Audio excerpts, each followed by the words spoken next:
Dramatic Paws by Corinne Winters. Book 1 of the Kitten Witch Cozy Mystery Series. Can't get enough of these cute, cuddly mysteries? Don't worry, there's more where this came from.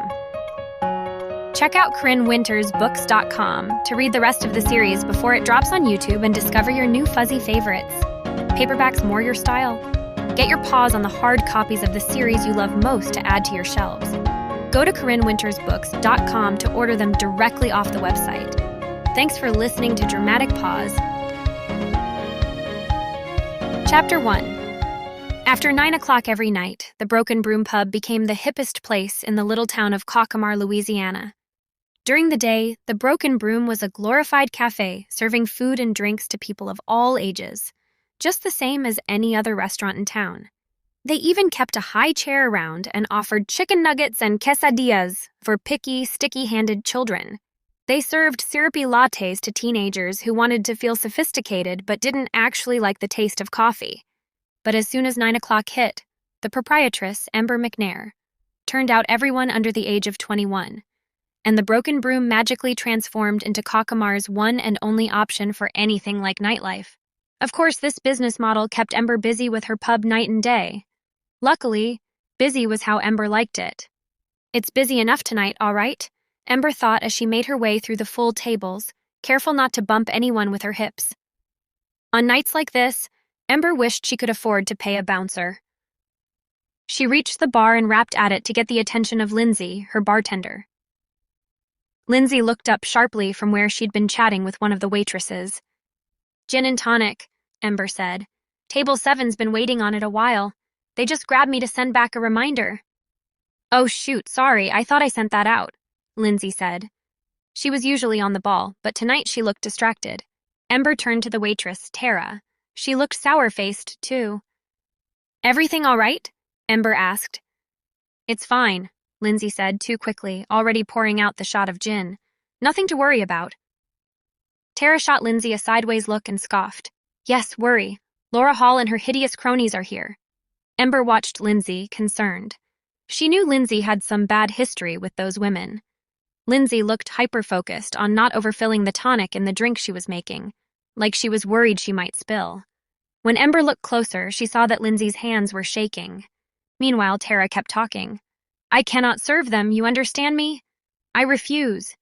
You should have heard them just now. We want the fanciest wine you've got. None of that swill you normally serve. Like, if you hate it so much, go someplace else?" "All right," Ember said. "Tara, you take that G&T over to 7. I'll get Laura and the others." Ember didn't mind throwing herself into the line of fire. She had a tough hide. "What's the best wine we've got tonight?"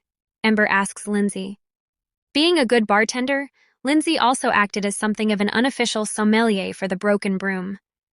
Lindsay didn't answer, just plucked up a nearby bottle, uncorked it, and started pouring.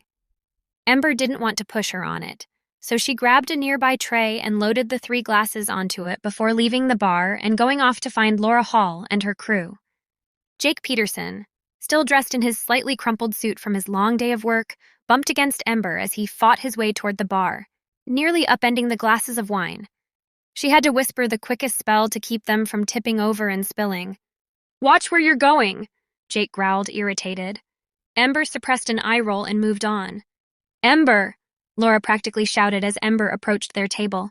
"We were just talking about you!" The other 2 women, Jayla Graham and Sheila Myers, giggled. "I'll bet you were," Ember said, trying a pleasant smile. "Great crowd tonight," Laura continued as Ember set the 3 wine glasses in front of them. "Lots of men in here. Friends of yours, are they?" Another giggle from the peanut gallery. "You must have really pleased a lot of guys to be so very popular," Laura continued, putting on a fake saccharine smile. "Tell us, Em, how many of these men have you slept with this week?" Ember couldn't help but laugh. Laura was known for trying to start rumors, had ruined more than a couple people's lives and sanity that way. This wasn't the first time she'd gone after Ember either, but Ember had learned that the quickest way to disarm the rumor was simply to roll her eyes at it and walk away. It told whoever was listening in that she didn't care one way or another what was said about her. And best of all, it tended to get Laura flaming mad. So that's exactly what Ember did.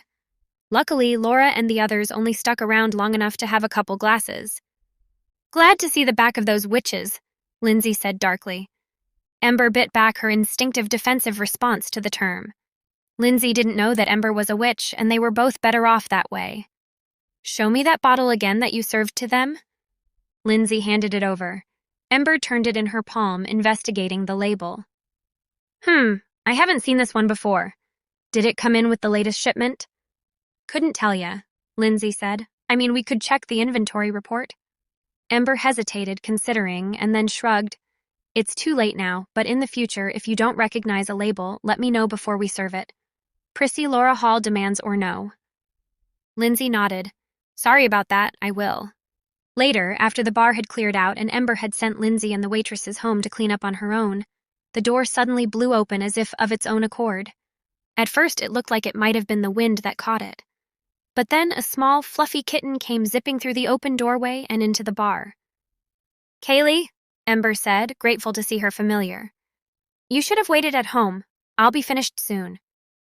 Then she noticed that her familiar had an agitated energy in her step and had begun to pace restlessly.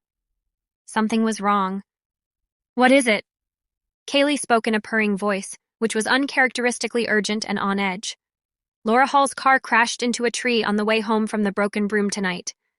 Ember gasped. She hadn't thought that Laura was that inebriated after just 2 glasses of wine. She wouldn't have let her drive home if she'd known. That's awful, she said. Is Laura okay? Kaylee's whiskers twitched. She's dead. And so are Jayla Graham and Sheila Myers. They were in the car. Oh my God, did the crash kill them? It isn't clear. The medical examiner has taken them for an autopsy. A sudden, unseasonable chill blew in through the open door. In a little town like Cockamar, this crash would mean a whole lot of trouble. A sinking feeling in her stomach, Ember walked across the room, closed the door, double-locking it just for good measure. Ember woke up already feeling exhausted. She'd spent most of the night dreaming, something she did often. Occasionally, her dreams showed her snatches of the past or future, of other people's perspectives and emotions. She couldn't control when and how it happened, and she couldn't always identify what event or person she was being shown. She also couldn't always tell what was a vision and what was just a normal, run-of-the-mill dream. In her dream last night, someone had been angry, very angry. She'd experienced the anger herself, the hatred coursing through her, making her shake and wringing her out like she had been dropped into an agitated washing machine. She woke up bone-tired, still feeling the vestigial emotion the dream world had thrust upon her. Luckily, a quick glance in the mirror after her morning shower told her she didn't look as bad as she felt. Her long black hair hung in faint natural waves all the way down to her waist. There were no bags under her eyes, the color of which was, at present, a neutral cobalt. Ember's eyes had a tendency to darken and lighten in hue according to her moods. Like a mood ring, Ember's best friend Sage had once helpfully described it. This particular color meant she wasn't either happy or upset, just tired. You stay home, Ember advised Kaylee once she was dressed and heading out the door. I have a feeling today is going to be murder. Kaylee, curled up on the sofa, lifted her head and let out a sleepy, acquiescent yawn. She hadn't even opened the restaurant yet when Sheriff Cedric Jameson rapped at the door. Morning, he said, more terse than she was used to seeing him. He was always a straightforward, no-nonsense kind of guy, but today he had an anxious energy about him that set Ember ill at ease. Mind if I come in, ask you a few questions? Sure, she said, stepping back to let him in. She might not be feeling great, but she could only imagine how Cedric must be feeling, with 3 sudden deaths to get to the bottom of. Make yourself comfortable. Ember knew Cedric pretty well, had known him since they were kids. He'd been in the year above her during their school days, and he, like Ember, was part of the supernatural community in Cockamar. Unlike Ember, however, Cedric was not a witch, but rather a wolf shifter. Ember thought his wolf instincts and senses were probably a major help to him when it came to maintaining the law and sniffing out the various mysteries that cropped up around town. Hopefully, they would help him get to the bottom of this case, sooner rather than later. As if he'd read Ember's mind, Cedric said, So I'm sure you've heard about what happened to Laura Hall and her friends last night. Yeah, Ember said, following Cedric up to the bar and rounding it as he sat down on one of the tall stools. She imagined he had probably been on his feet all night and was grateful for the chance to take a seat. She went ahead and poured him a cup of coffee, slid it across to the bar to him black, just like he liked it. I was sorry to hear it. He cut her a disbelieving look but didn't call her on it. Thanks, he said, tilting the cup in her direction and then taking a cautious, grateful sip. She thought she saw some of the tension in him relax. Ember smiled softly to herself. She was good at reading people, figuring out what they needed, a strength that was half magic and half just plain intuition. She liked to use this quality about herself to try to make people feel better, to help them when they were hurting. Well, I traced them back here, Cedric said. Seems they were driving home after having a few. Just 2 glasses of wine apiece, Ember answered, addressing the unasked question. They should have been fine to drive. You know I don't hesitate to take keys and call a cab if anyone looks like trouble. Even now, there were several sets of keys from last night locked up in the drawer under the cash register, waiting to be reclaimed by their hungover owners. Cedric inclined his head. Sure, he said distractedly, then flashed her a wait a second gesture. At first, she didn't know what it meant, but he swiveled the bar stool away and withdrew his vibrating phone from his pocket, pressed a button to answer. What's up? He greeted whoever was on the other end of the line. She did her best to keep busy as he spoke, but she couldn't help noticing his body language. His broad shoulders were hunching in increased tension, and he kept running his fingers anxiously through his shoulder-length blonde hair. All right, he said tersely after a few minutes of listening. I'm there right now. I'll ask. Yeah, okay, bye. He hung up and turned back around. Ask me what? Ember said, deciding not to try to pretend she wasn't eavesdropping on his end of the conversation. Jake Peterson, Cedric prompted. After a pause, Ember nodded. He was here last night, too. He comes in all the time.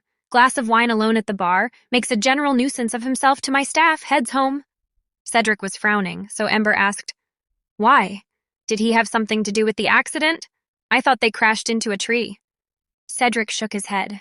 He's been found dead at his house, 'cause unknown. This was all getting to be very strange. Ember didn't know what to say. 4 people dead after spending time at your bar? Cedric asked, sounding the perfect mix between paternally concerned and accusing. Doesn't exactly look good for you. Ember scoffed, feeling a sudden surge of anger. This is stupid. What are you saying, that I had something to do with this? Sure, I'm going to sabotage my own business by intentionally endangering my customers. You know me better than that, Cedric. He rose from the bar and stepped away, coffee still only half drained. I'm not saying anything like that, he told her, voice taut. I just hope you'll continue to cooperate as we figure out what happened last night. Frowning, feeling angry and chastised, Ember took a few deep breaths before forcing herself to nod. Cedric, evidently satisfied by this, tipped a nod at her, flipped a $5 bill onto the bar to cover the coffee, and left.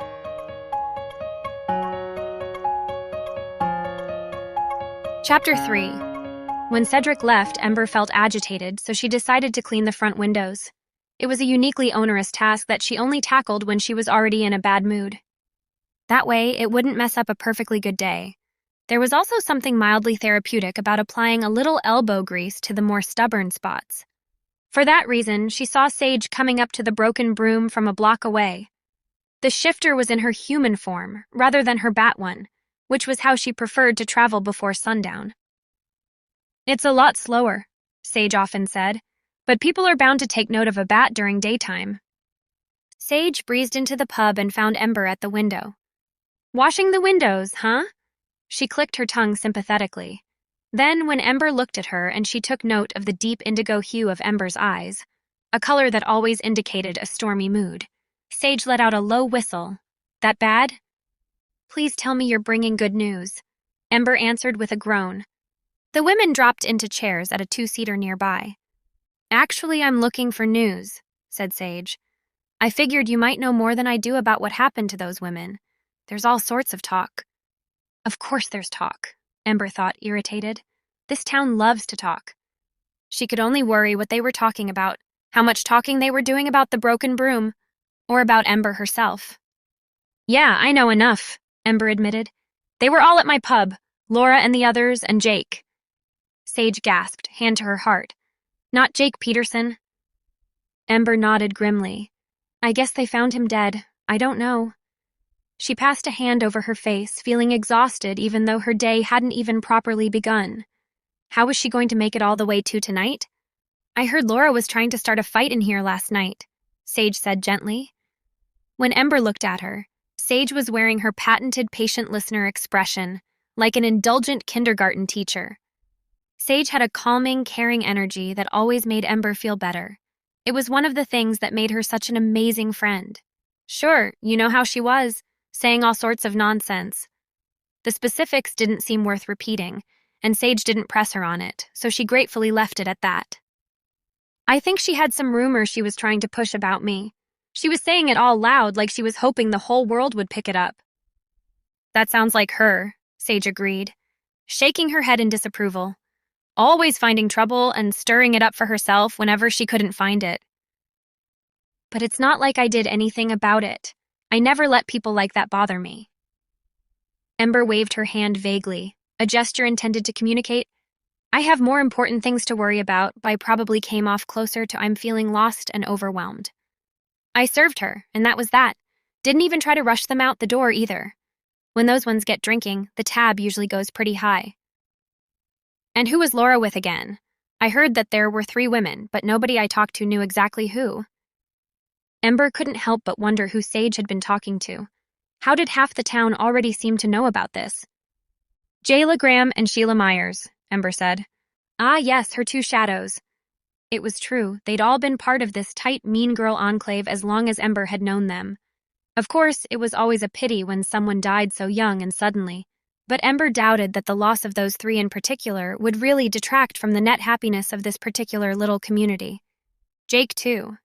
Ember had never had any problems with him personally, but she'd heard he was tough to get along with at work. If indeed there was any connection between the deaths at all. They all connect back here, Ember sighed. This is going to be terrible for business. You know how everyone in this town talks. I'll be the pub owner that murdered 4 people. Malice or negligence, even coincidence. Nobody'll want to touch me with a 30-foot pole. I'll eat here, Sage said kindly, and I'll bring all my friends too. Ember smiled. So, me? Sage scoffed, but she was laughing. I have other friends. Or I'll make other friends, just so I can convince them that the Broken Broom is the best place in town and they have to spend all their money here. She squeezed Ember's hands again. Don't worry, this'll blow over soon. You don't have anything to do with the murders, and Cedric is good at his job. He'll clear up the official record soon. Ember was grateful to hear her friend say these words, even if she couldn't quite bring herself to believe them. She looked up at Sage with a hesitant smile and asked, You don't think I had anything to do with it, do you? Of course not, Sage said, and she took Ember's hand and squeezed it. I know you wouldn't ever do anything like this, and I'll tell anyone the same if they ask. Thank you. Ember was feeling a little misty-eyed. It was good to know she had a friend who stood by her side no matter what. Oh, look. Sage pointed through the freshly cleaned windows at where a small group of people was approaching the pub door. Customers. I guess some people don't read the papers, Ember said wryly, but she stood up anyway and gathered her cleaning supplies. I'll let you get to it, Sage said, swooping in to hug Ember tightly before breezing out the door as the customers were coming in.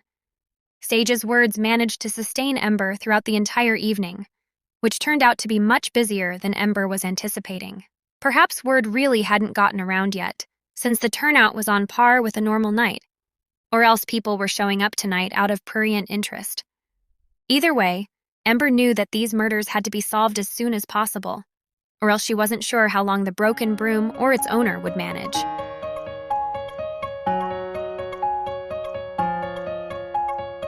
Chapter 4. The next day, Cedric came in again before opening, rapping his knuckles on the door so that Ember would come up and unlock it. Coming to take me away? She asked grimly. Oh, please, he said. I wouldn't dream of tackling you without backup. He had that dry, sarcastic tone, the same one Ember knew people often mistook for seriousness. Although the joke made her uneasy, she was a little relieved by the fact that he had made a joke at all. Maybe that meant that he wasn't halfway to imagining her as a mass murderer. Or maybe it just meant he was really good at pretending to trust people.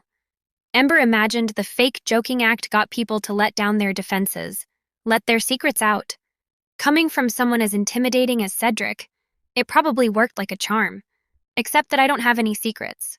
Ember's racing mind objected. But how am I supposed to convince him of that when I've got so much evidence stacked against me? Still, Ember reasoned, Cedric must have come to the bar for some purpose. She waited him out, watching him carefully as he paced, seemingly without aim, amongst the tables and chairs, craning his neck to look around the space. Just heard from the ME, Cedric said eventually. That's the medical examiner, by the way. I know what it is, Ember said. What did they say? They determined that Laura, who was driving, was dead before the car hit that tree. He had turned to watch Ember carefully, as though trying to gauge her reaction to this information. She felt suddenly very self-conscious about the expression her face was making. Dead before the crash? Ember asked. I mean, I guess that explains the crash. I guess so. And the others? Cedric hesitated, still watching Ember, calculating. She wondered what his extra shifter's senses were telling him about her right now. If he could somehow smell or hear the fact that she was telling the truth, that she sincerely didn't know what had happened to them. They died after the crash, he said eventually, but not because of it. This is starting to sound like a riddle. The accident wasn't serious enough to have caused any of the deaths, injuries maybe. I bet they would have racked up a pretty serious chiropractor's bill, sure. But if those women had been otherwise healthy and well, there's no way that the impact would have left them all dead. So what did? The ME doesn't know just yet, Cedric admitted. She performed the autopsy on all three of them. She's sending some elements off for testing. I'm sure you'll be shocked to know that we don't have all the fanciest equipment here in town. Some of the more obscure procedures need to be outsourced, and they end up in a long queue and we never get priority. But as of now, there's no official account as to what killed any of them. Ember huffed a sigh. She wanted to be pleasant, to make Cedric's job easier on him by cooperating. But she also didn't like to hear that it might be a while before they had any answers. I'm sure you're not happy to hear that, he said, a little too carefully. It also meant, are you happy to hear that? If she was the killer, she'd certainly be pleased to know that there would be such a long delay. Was he really that suspicious of her, that he didn't believe she wanted the truth to be discovered?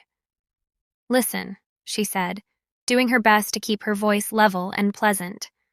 I know you've got a tough job to do here. This is a really upsetting event and there's a lot to be figured out. But I am right in the crosshairs.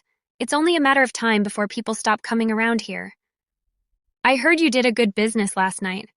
She shrugged. She didn't need to make the point that it wouldn't last if people really started to think her pub was deadly, or cursed, or run by a homicidal maniac. That's actually what I came here for, he admitted after a pause. I wanted to ask if you'd consider closing your pub until we can figure out what happened. It would be good for you, too, to take some time off, lie low. You look a little strained. Ember frowned. As much as I'd love to kick my feet up with a book and go to the spa for the foreseeable future, I really can't afford to do that. The broken broom is my livelihood. He shrugged. You might find it a little less profitable than it's worth to keep running, is all I'm saying.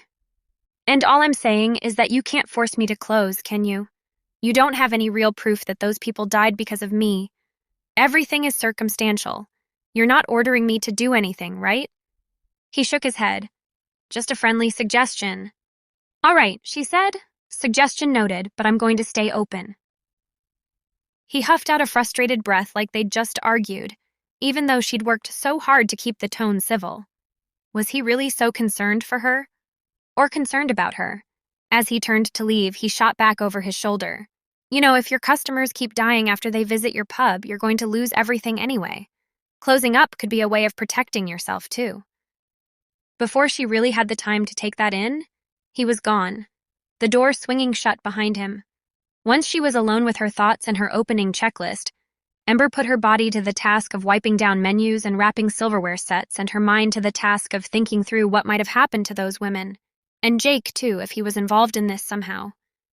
The only thing that united all four of them was, potentially, the wine. And she knew that Lindsay hated all three of the women. She hardly made a secret of it. But Lindsay had poured the wine right in front of Ember, She wouldn't have had time to do anything to tamper with it. Would she?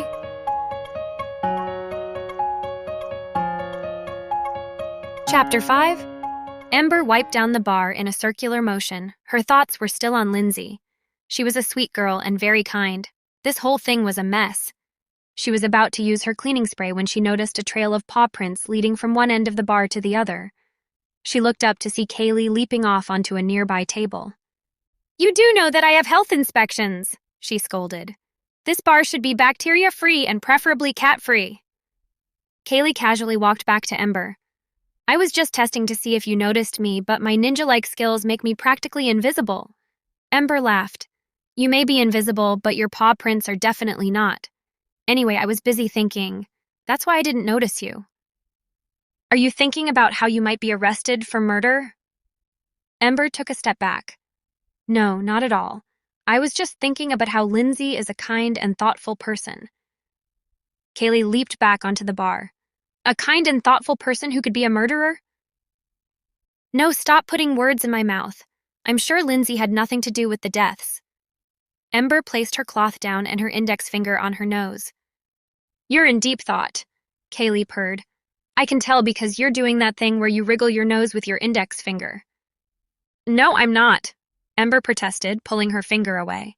"Anyway, I was remembering something Lindsay said once about the fact that those girls bullied her at school. They look like mean girls. Apparently, they terrorized her all through school and haven't really stopped since. That sort of constant bullying can change your personality, but I'm not sure it would turn you into a murderer." Kaylee walked along the bar, then stretched her front paws out in a yoga puppy pose before responding. "We are all capable of murder, given the right circumstances." Ember picked up her cloth. "Who said that, Sun Tzu?" "No, Agatha Christie," Kaylee said before rolling on her back and stretching again. Ember shook her head and grinned before going back to her chores. Actually, Lindsay hated all mean people. She said they were jerks. "That Jake was a big jerk," Kaylee said. "He certainly was," said Ember. "I can imagine there would be a lot of people happy that he's gone." "Perhaps Lindsay is on a mission to kill all the jerks in the world with dodgy wine." "We don't even know that the wine had anything to do with their deaths. It's all just speculation at this point. Although I would like to know where that bottle of wine came from that Lindsay found. And will you please get your dirty paws off my bar? If you were going to poison someone with wine, wouldn't it be easier to poison a bottle of wine that you already sell here?" Kaylee replied before licking both front paws and placing them back on the bar. "No, not really. If you think about it, anyone working here could pick it up and serve it. You couldn't guarantee the right people would drink that particular bottle. And by the way, that doesn't make your paws clean." "True," Kaylee said. "I mean about the bottle. I can see that a mistake could be a disaster." Ember decided to call the sheriff and let him know her thoughts. She grabbed her cell phone from her purse and tapped his number, but it went to voicemail. Cedric's deep baritone voice emerged from the door. "Jameson here." "Oh, hi, Cedric. I was just calling you." He smiled. "I know." He held up his phone. Ember laughed. "I just had a thought about Lindsay. We were theorizing about poison in the wine, and I still think she's innocent, and I'm not saying they were poisoned, but I kind of need to get ahead of this." "Go on." "I'm slightly perplexed why, when she saw a bottle that was not one we usually stock, that she didn't ask me before serving it." "Have you asked her that?" he said, walking towards the bar. "No, I just thought about it. And another thing I remembered earlier was that belladonna grows in the swamps around here, and the sweet berries would make a delicious flavor of wine. You know, before it rips your guts out and kills you." Sounds very appealing. Ripe berries with a hint of acrid poison from the swamps of Cockamar, Louisiana. Could be a bestseller. "Do you know if it was poison yet?" "No, but I'll let the ME know about the belladonna so she can rule that out first." "Okay, that's great, thanks."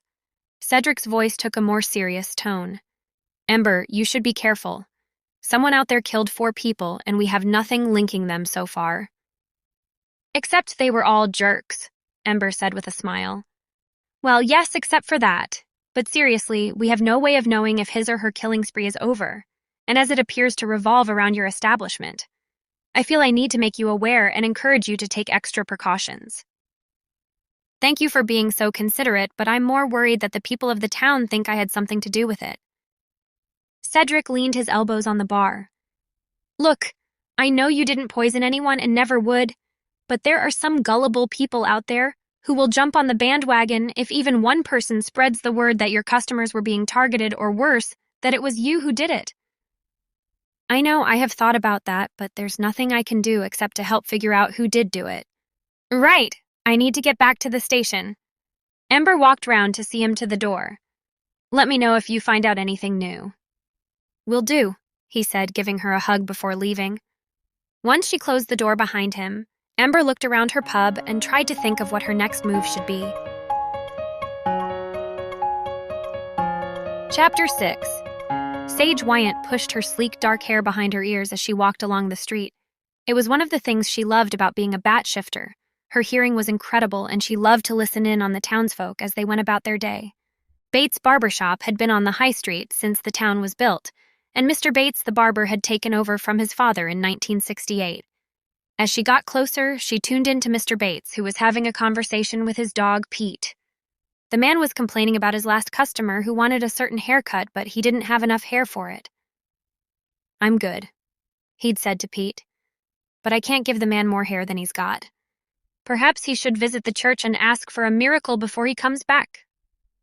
Sage was still laughing when she arrived at the Broken Broom. What's so funny? Asked Ember as she entered. I could do with a laugh at the moment. Sage recounted the story of the barber and his dog, while Ember poured them both some lemonade. I don't know how you keep sane being able to see things and hear things that normal people can't. I know it comes in handy, but the dreams I see sometimes crowd my head and it's too much. I don't know how I'd cope with what you must pick up every day. I know, but I've learned to shut stuff out. I know when we first met I was a bit neurotic sometimes, but it's all good now. I've finally learned to embrace my gifts. She unfurled her arms in a dramatic gesture. I'm glad. You're a good person, Sage Wyant. I know, I'm awesome. So, have you heard anything else about the murders? Sage asked. Not really. I spoke to Cedric about the fact that belladonna grows in the swamps around here. Oh, do think that's how they were murdered? Maybe, said Ember. Anyway, I suggested that the sweet berries from the plant could make a great wine. Sage took a seat on one of the stools up at the bar. Yes, I suppose it would. Although I'm not sure there would be a great demand for it. Let's face it, it leaves you with a hell of a hangover. She winked and flicked her eyebrows before taking a sip of her lemonade. Ember giggled. It was good to see her friend. I'm assuming you've heard something, she said. You never come to see me this time of day. You're normally still working in the store. Sage shifted her bony butt on the stool and moved her drink to one side. Well, I heard that Laura, Jayla, and Sheila cornered poor Lindsay while she was getting her hair done. They were making several rude remarks, and Lindsay was really embarrassed because the salon was busy and everyone was looking at her. Oh no, that wasn't necessary, was it? It seems that once a mean girl, always a mean girl. Sage nodded. She didn't take it sitting down, though. Ember creased her forehead. Don't you mean lying down? Don't be silly. Why would she be lying down in the hairdresser's? No, I mean the saying is... Oh, never mind. What did she say? She told them all to grow up and stop acting like silly schoolgirls. Good for her. That girl never stands up for herself. Do you know if they were shocked? Apparently, they all just stood in silence with their mouths open as she tore into them. What else did she say? Asked Ember, now leaning closer. She stood up and said, perhaps if you all got your own lives, then you wouldn't still be acting like teenagers, picking on other people who have matured since leaving school. You really are a bunch of pathetic losers, and you might have considered yourselves queen bees at school, but let me warn you all. Karma's a bitch. Ember's eyes widened.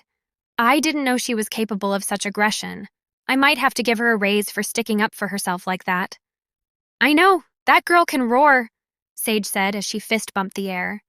It makes you wonder how much aggression she's actually got stored up after all those years of torture. Ember sighed. That's what I've been thinking about. According to Kaylee, everyone has it within them to murder someone under the right circumstances. Is that another one of her Sun Tzu quotes? Said Sage with a grin. No, Agatha Christie apparently, Ember said, laughing. I'm sure Lindsay didn't kill anyone. Some people just don't have it in them. I don't care what Agatha Christie said. Ember nodded. So who told you all this gossip? It's not gossip, it is information. Helpful information on a suspect in a murder case. And it was Mary the stylist who told me. She also said that before Lindsay left, she told her that those women were never going to leave her alone. The two friends spent the next 30 minutes going over what had happened and what would happen to the broken broom if they couldn't find the killer soon, and people assumed that Ember had something to do with the deaths. Sage gave Ember a hug and didn't let go for at least 20 seconds. Ember struggled to hold back the tears threatening to appear. She pulled away from her friend and took a deep breath in to steady herself. "Everything is going to be fine," she said. Sage nodded. "Of course, with us helping on the case, things will be back to normal in no time." Ember waved her goodbye as she walked back up the street and said a silent prayer that they were right.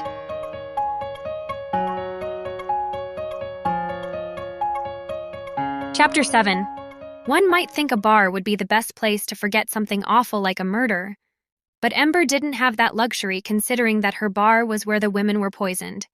Instead, she went to Sage's general store, the Chiropterium, to distress with her best friend.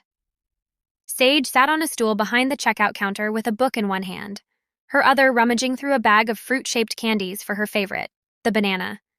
She successfully found one and popped it in her mouth before looking up at the sound of the entry bell. "Hey, Ember, what's up?" "Oh, nothing, Sage. I just needed to get out of the broken broom for a while. I can't focus when I'm there." "Yeah," Sage replied, somehow both lovingly and sarcastically. "Murder will do that to a place." Ember couldn't help but chuckle. Sage's sardonic attitude was always something that made her feel better. Ember walked toward the counter, grabbing a bag of chips from one of the shelves on her way. "You gonna pay for that, miss?" Sage asked facetiously, raising an eyebrow. "Sure," Ember replied. "How's this?" she asked as she threw one of the chips straight for Sage's forehead. Sage ducked out of the way just in time to avoid the artillery. The two laughed with each other as they munched on their snacks and started talking about nothing in particular, the kind of conversation only the best of friends could have. Their fun was interrupted, though, when the entry bell rang once more. Cara Denners and two others entered, browsing the store shelves for something unknown. "Hi guys, welcome in," Sage called from the counter. "Let me know if I can help you three with anything." "Of course, thank you," Cara replied sweetly before noticing Ember standing next to Sage. "Oh, hello, Ember. What a surprise to see you here," she said, smiling. Cara and Ember were already fairly well acquainted. Cara owned the only liquor store in town, and as such, any alcohol going to local businesses first passed through her hands. Cara was a nice woman, and Ember had always enjoyed working with her, but something was unexplainably different about her that day. The smile was there as it always was, but Ember sensed some strange malice in Cara's eyes. "Hi, Cara," Ember responded. "Yeah, I needed to get away from the bar for a bit, and Sage is always willing to lend an ear." Cara and her companions approached the counter. "It's just so terrible what happened at the broken broom," Cara said sympathetically. "I'm so sorry you're having to deal with all that, Ember." "Thanks for your support, Cara." Ember wanted to drop the subject. She knew Cara well enough, but they weren't exactly friends. Ember definitely wasn't in the mood to discuss the minutiae of a triple homicide and how it could sink her business. But Cara pressed on. "I suppose it couldn't have happened to worse people, though." "You're so right, Cara," one of her companions, a short woman with bobbed brown hair, replied. "I can't think of anyone who's missing Laura and her gang. If anything, the town's a bit more peaceful now." "Still," the third friend spoke up, this one a tall woman with long blonde hair and an unnervingly thin face. "That doesn't mean they should have been killed, Nellie." "Betts is right, Nell," Cara said admonishingly. "Just because someone is a jerk doesn't mean people have the right to take justice into their own hands." Before the short woman, Betts, could respond, Cara looked accusingly toward Ember. Ember, confused, raised her eyebrows and exclaimed, "What are you saying, Cara? That I had something to do with it?" "Not necessarily, Ember," Cara replied coolly, "but I don't think it's out of the question to wonder." Ember grew angry. "That wouldn't even make sense, Cara. Why would I sabotage my own business like that? Besides, you know me. I would never do something so horrible." Cara and her friends remained silent, but it was obvious they didn't believe Ember. Always protective of her best friend, Sage spoke up. "Were you ladies planning on buying anything?" Cara's attention broke away from Ember and turned toward Sage. "Oh, I'm sorry. Certainly." Kara absent-mindedly grabbed a candy bar from the display on the counter and handed it over. "Just this, please," she said with a sickly sweet grin. Kara paid the $1.25 for the candy and dropped it in her purse. Whatever she'd originally intended to buy from the store was completely forgotten the moment she saw Ember. Kara, Nell, and Betts left without once looking back at Ember. Fuming, Ember turned to Sage and said, "Can you believe those three? They think I did it." Sage, equally incensed that someone would accuse Ember of something so atrocious, responded, "I know. It's like we got rid of 3 jerks just to replace them with 3 more." She folded her arms tightly and began shaking her head at the thought of it. Ember sighed. "I'm gonna get out of here, Sage. I have a lot of thinking to do." Sage smiled at Ember and gave her a huge hug. "Of course, Em. Just let me know if you need anything, okay? I'm always here for you." "Thanks, Sage," Ember replied and hugged her friend in kind. Ember left the store and began the walk home. She was happy to have someone like Sage, but even she couldn't contain the rage that was brewing inside Ember. Getting accused of murder was something she never thought she would experience, but now that it had happened, Ember was seething. Fortunately for Ember, she knew how to direct this anger. She would find out who the real killer was and clear her name.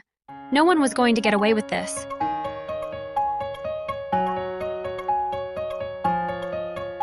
Chapter 8. The altercation at Sage's store had rattled Ember, but she was going to be proactive and prove that she wasn't a killer.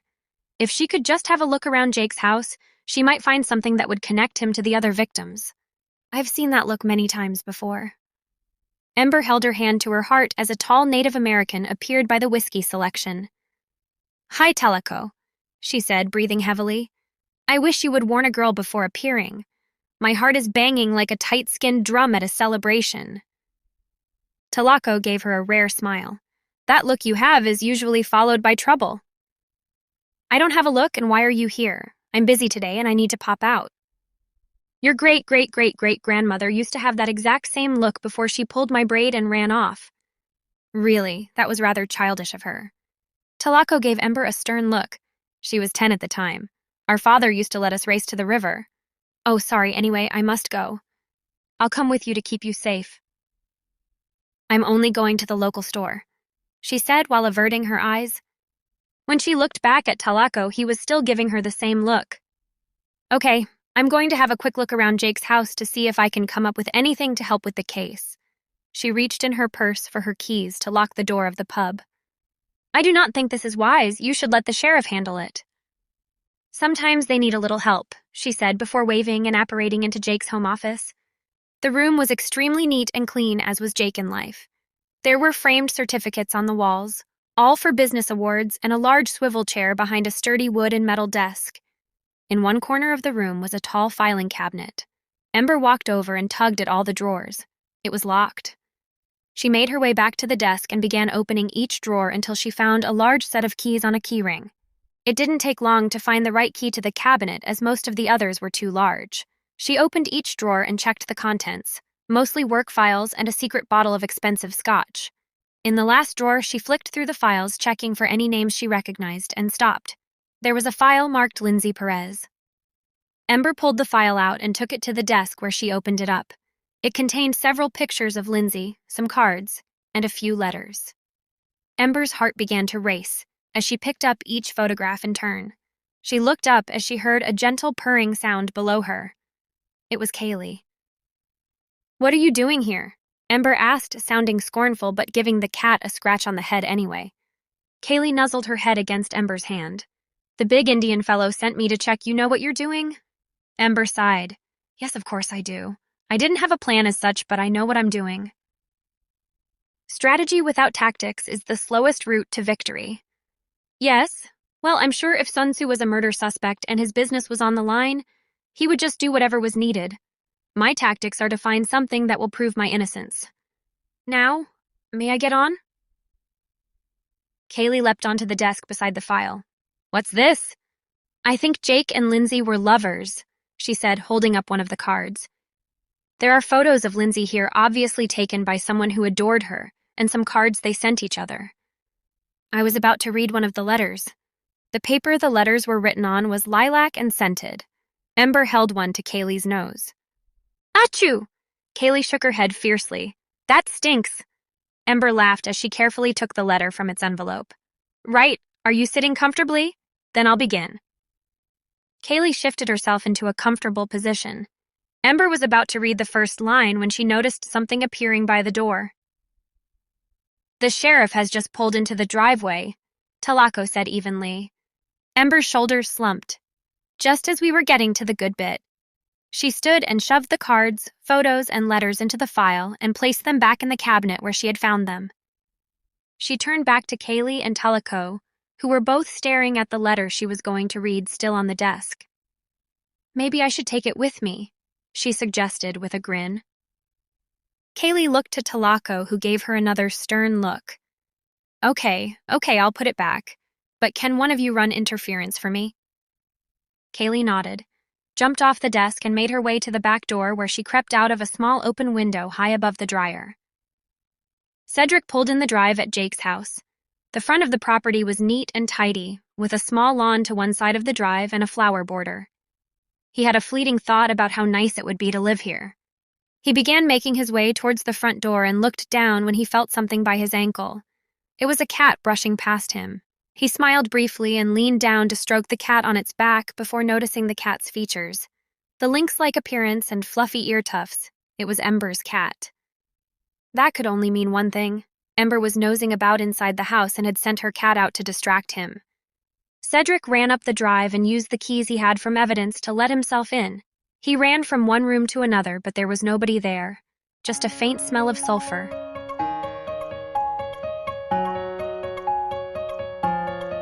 Chapter 9.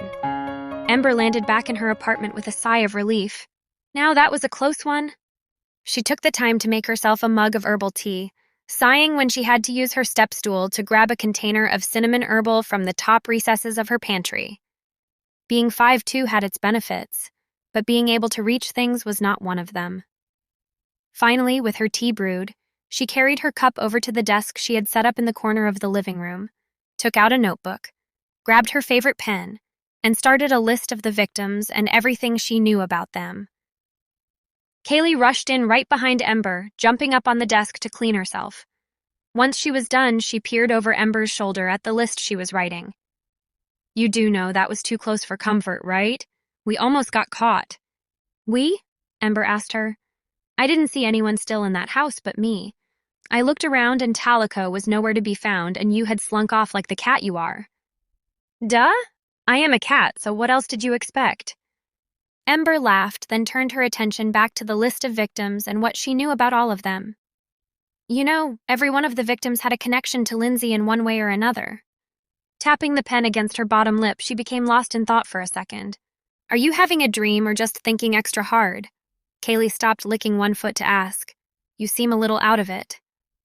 You would be too if you were being accused of murder. It's just that Lindsay had ample opportunity and motive to kill everyone on this list. They all bullied her according to people I've already talked to, and she did fix their drinks that night. It would have been so easy for her to... Ember trailed off, not able to even finish that sentence. Well, do you think she did it? Kaylee asked, then got off the desk to go into the kitchen. Looking over her shoulder, she stopped. Hello? Kitty treats, please. I did a lot for you back there at that house. If it hadn't been for me, Cedric would have found you, and you might be spending the night in the hoosgow, instead of at home with your loving familiar. Ember laughed, tossed down the pen, and went to fill Kaylee's dish with food. How about a can of tuna as a treat? That should show you're appreciated. It's a start. Kaylee ate her treat daintily, then padded back over to the desk where Ember was still writing her list. Anything to report? Ember sighed. Not really. We know that Lindsay hated Jayla and that Jayla and her friends bullied her all the way through high school. But is that really a motive for murder? Lindsay doesn't care about those boyfriends anymore at all. Stranger things have happened. Some people hold grudges for a long time. Not Lindsay. She's so sweet and so gentle. There's not a violent bone in the girl's body. I've known her all my life and never seen her hurt a fly. She can get mad when pushed, but we all can, can't we? Even if really pushed, I just don't see her killing anyone. Putting the pen down, she stood to make her way into the kitchen once again. What are you doing? I need to start one of the desserts for tomorrow's crowd or they aren't going to get fed. Even me being accused of murder doesn't seem to have stifled the residents of this town's appetite for our world-famous desserts. Now does it? I'll take any of that dessert you want to give me. Ember laughed. You'll take any food anyone will give you. What are you going to make? Kaylee leapt up onto the butcher's block to stick her nose into the bowl. Don't get fur in the batter. Ember pushed her head away. Don't get offended, she said, seeing the way Kaylee stiffened at her words. I love you, and you're an awesome familiar, but I don't think anyone wants your fur in their cherry cheesecake. I guess. Kaylee gave her kitty cat shrug, then changed the subject. You said that Lindsay isn't a violent person, but death by poisoning isn't exactly violent if you think about it. Ember stopped in mid-mix, thinking about what Kaylee had said. I hadn't thought about it that way. Poison is the perfect way to kill someone from a distance, without getting your hands dirty. Or getting involved in the murder at all, Kaylee added, swiping a paw at some of the batter that had splashed out of the mixing bowl and landed on the counter, then licking it clean with her tongue. Yeah, if you think about it that way, it could have easily been Lindsay who killed them. Plus, belladonna does grow near her, so she could easily get her hands on it. Taking a second to wipe the batter up from the counter, she switched out her mixer for a dish to put the batter in. Pouring the batter into the dish, she left it on the counter for a second to write that information on her list. So there you have it. You just need to prove that Lindsay did it and you're off the hook. Things will go back to normal at the Broken Broom pub, and we'll go back to a normal life. Lindsay crossed the hall to her bedroom to get a hair tie so that she could pull back her waist-length black hair, making it easier to work in the kitchen. I don't know, Kaylee. That's just too pat in my opinion. And no matter how hard I try, I just can't see Lindsay as a killer, violent or otherwise. Kaylee sighed and rolled her expressive kitty eyes. Back to the drawing board we go then. Yep, back to the drawing board, Ember replied.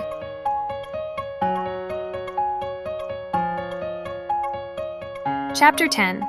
After the cheesecake was made and resting comfortably in the fridge, Ember couldn't get the fact that Lindsay knew Jake out of her mind.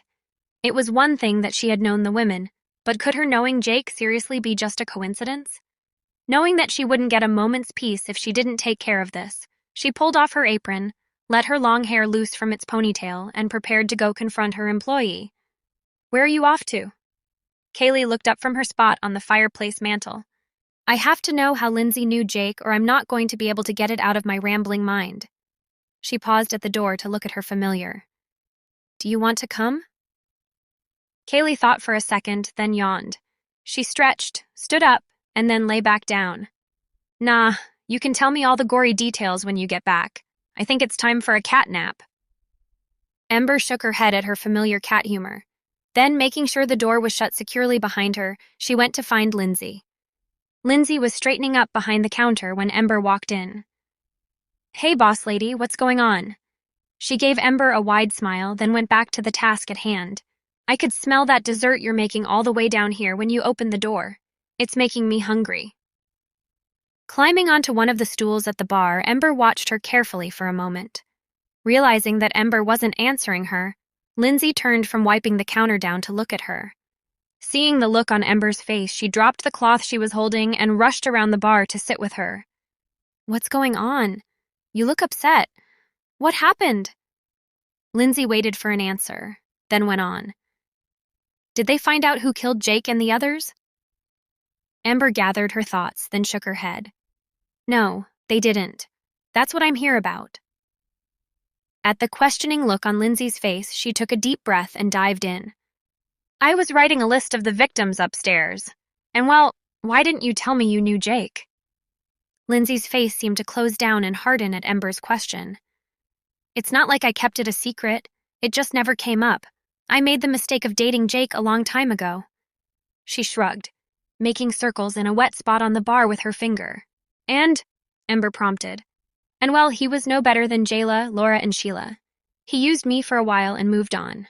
It was no big deal. Hopping up, Lindsay made her way around to the other side of the bar again. It sure is dead in here today. We haven't had many people in. Ember was more than a little stunned that Lindsay had brushed off knowing another of the victims so casually. You do know how it looks that you knew all 4 victims, right? Lindsay looked up at her with a blank look on her face, as if she had no idea what she could mean. Suddenly, her eyes widened, and she looked angry. Tossing the cloth back onto the bar, she put her hands on her hips. "Are you accusing me of something, Ember? Because if you are, you need to come out and say it." Ember held out her hands palm up. "No, I'm not accusing you of anything. But you've got to understand, everyone is a suspect here, including me. I have to cover my bases. I don't want either of us going down for murders we didn't commit. But like I said before, you've got to realize how this looks, and if it looks that way to me, someone who knows and trusts you, then how's it going to look to others, especially the cops?" Lindsay nodded her head but didn't say anything for a minute, as if she was thinking of the best response to Ember's question. She pushed her thick glasses up onto her nose, then nodded again. "Yeah, I understand what you're saying, but I didn't kill anyone." Ember could tell that the girl was angry, and she still didn't fully believe her story, which made her feel really bad. She had always liked Lindsay and hated that this was happening to both of them. But when it came right down to it, she wasn't willing to go to prison for a murder she didn't commit either. "Okay, I just had to ask. I need to cross as many people as I can off my suspect list. I'm heading back upstairs to work on some recipes for the pub. Do you need me for anything right now?" Lindsay's body language still spoke volumes. She was angry that she had been accused, but when she turned to Ember, she had a smile on her face. "Nope, I've got this handled. You go on upstairs." Ember was halfway up the stairs when Lindsay called out to her, causing her to stop.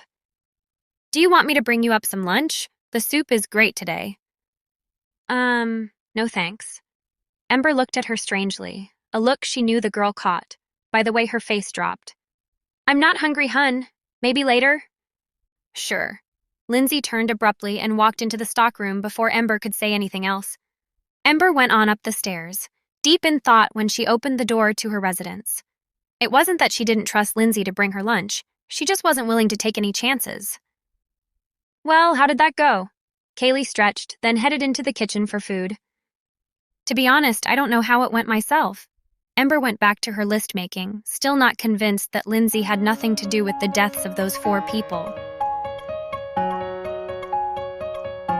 Chapter 11. Later in the evening, Ember's energy started to flag.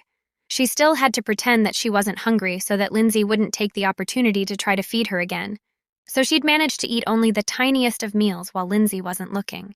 She'd scarfed down a quick bag of chips while Lindsay went into the stockroom to bring out more beer bottles for the fridge behind the bar. And then later she ducked into her office for another fun-sized candy bar that really wasn't very fun at all. All of which, coupled with the whole murder investigation, to explain why she was feeling so miserable when Jeffrey George, the regional representative for the Louisiana Office of Alcohol and Tobacco Control, strode in. "That was today," Lindsay groaned.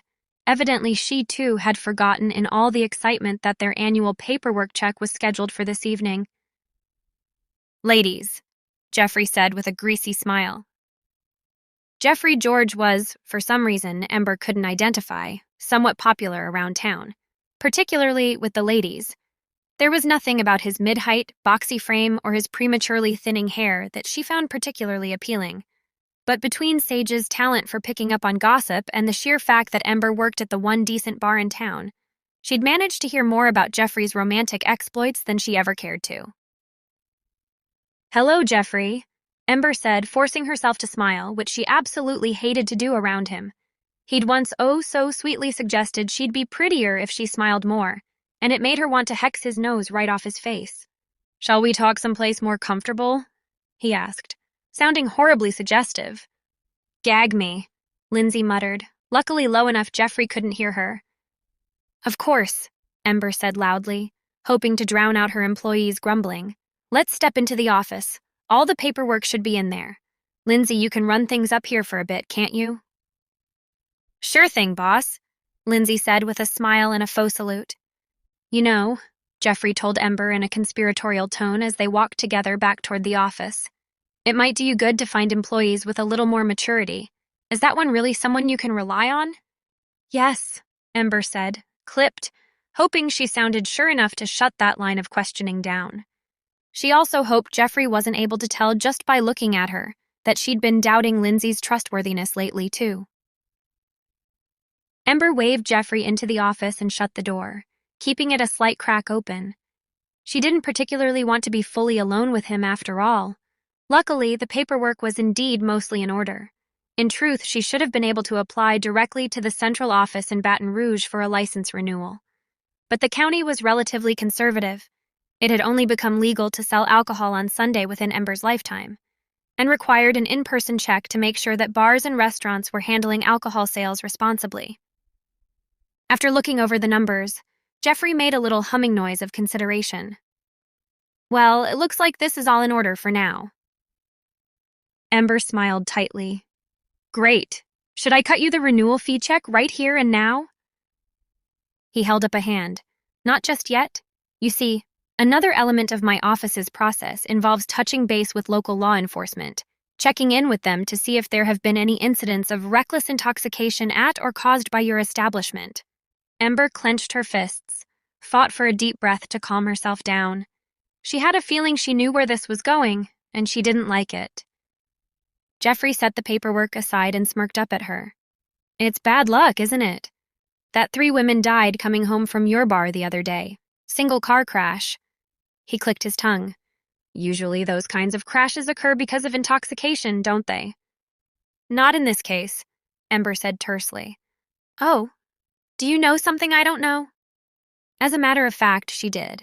The fact that Laura had been dead before the crash and that the crash hadn't been responsible for causing any of the passengers' deaths either would surely absolve Ember of the accusation that she had allowed Laura to drink too much alcohol to drive herself home safely.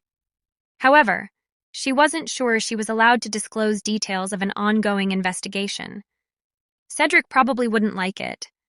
And furthermore, she was just as unlikely to be rejected for a renewed liquor license if it did indeed turn out that someone at the pub had knowingly served poisoned wine.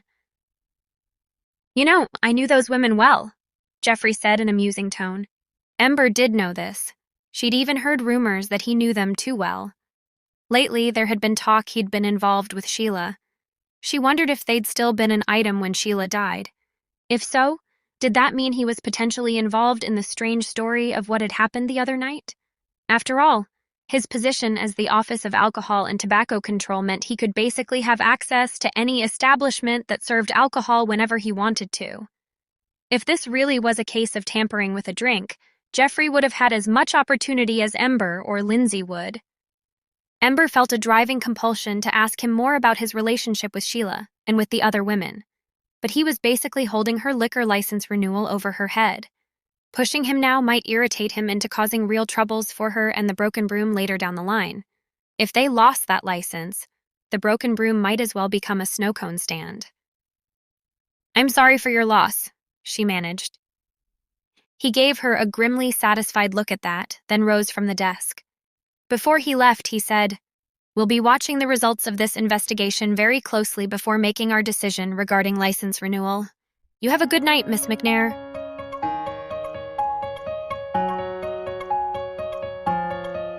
Chapter 12. Not long after Jeffrey left, Lindsay asked if she could take off early. This place is dead, she said, waving to the 2 occupied tables and her mostly empty tip jar. Do you think you could handle it for the rest of the night? I hate to bail, but I have this splitting headache. Sure, of course, Ember said. Usually she might have put up a little more resistance, but she was thinking of the nice meal she could make herself as soon as Lindsay left. Have a good night. A couple more tables came in, and Ember was able to handle making their drinks and appetizers without much difficulty, while also managing to heat up a nice, steaming plate of jambalaya for herself. She was just about to dig in when the door opened and another customer walked in. Except it wasn't a customer. It was Cedric, dressed in his full sheriff's gear. The Broken Broom's few real customers all stared, their chatter going quiet, as they watched Cedric walk up to Ember at the bar. Then they started chattering excitedly, evidently trying to keep their voices low enough Ember wouldn't hear them. I wish you would at least wear your civilian clothes when you came in right now, Ember said miserably. Everyone already thinks we're murderers here. I'd rather news now get around that we're being actively investigated.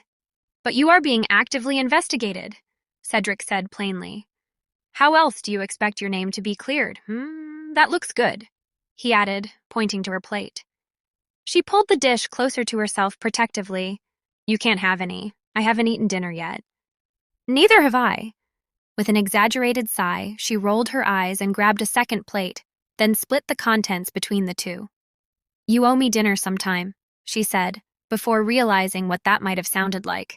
Luckily, Cedric was clearly too tired to say anything about it. He only grunted gratefully, plucked up the fork Ember handed to him, and took an eager bite. So what's the news? Cedric chewed his food thoroughly and swallowed before answering. You were right. Me determined that the victims had all ingested toxins from the belladonna berries. Ember wondered if it looked good for her that she had guessed the cause of death, or if it only made her seem even more suspicious. Any idea where they came from? Cedric shrugged. The number of swamps around here, it could be anyone, but we're doing our best to narrow it down. Ember didn't want to ask whether narrow it down meant she was still firmly inside the official scope of scrutiny. Are you considering Lindsay for it? Or how about Jeffrey George? She asked, hoping to come off as helpful and not desperately trying to displace the blame from herself. No, he said. Why? Well, they're both locals through and through, so they would have had easy access to belladonna. And so would everyone else. Sure, Ember conceded, but everyone else wouldn't have had access to the wine. I assume we're guessing that's how the toxins were administered? It would have been easy enough, crushing up some berries and adding the juice into the wine. Cedric made a conciliatory gesture as he continued to eat. Besides, Ember added, emboldened by Cedric's agreement, they both had motives. Lindsay hated those women. They practically ruined her life, and she'd had a terrible experience dating Jake Peterson. And Jeffrey? Everyone knows he'd been involved with each of those women at one point or another, Ember said. Latest was Sheila, who knows how that was going. It was speculation, and they both knew it. However, Ember could see that something she'd mentioned was getting the wheels in Cedric's head turning. He was by the book, sure, but that didn't mean he was totally shut off to a little outside help or thinking.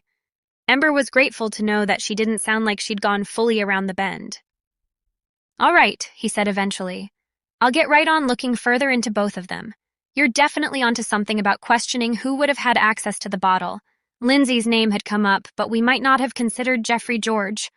Ember grinned and Cedric finished clearing his plate. In all her excitement, Ember realized she still hadn't touched hers. But you need to keep out of the investigation, you hear me? It's not going to make either of us look very good if you keep poking your nose in, and I keep letting you do it.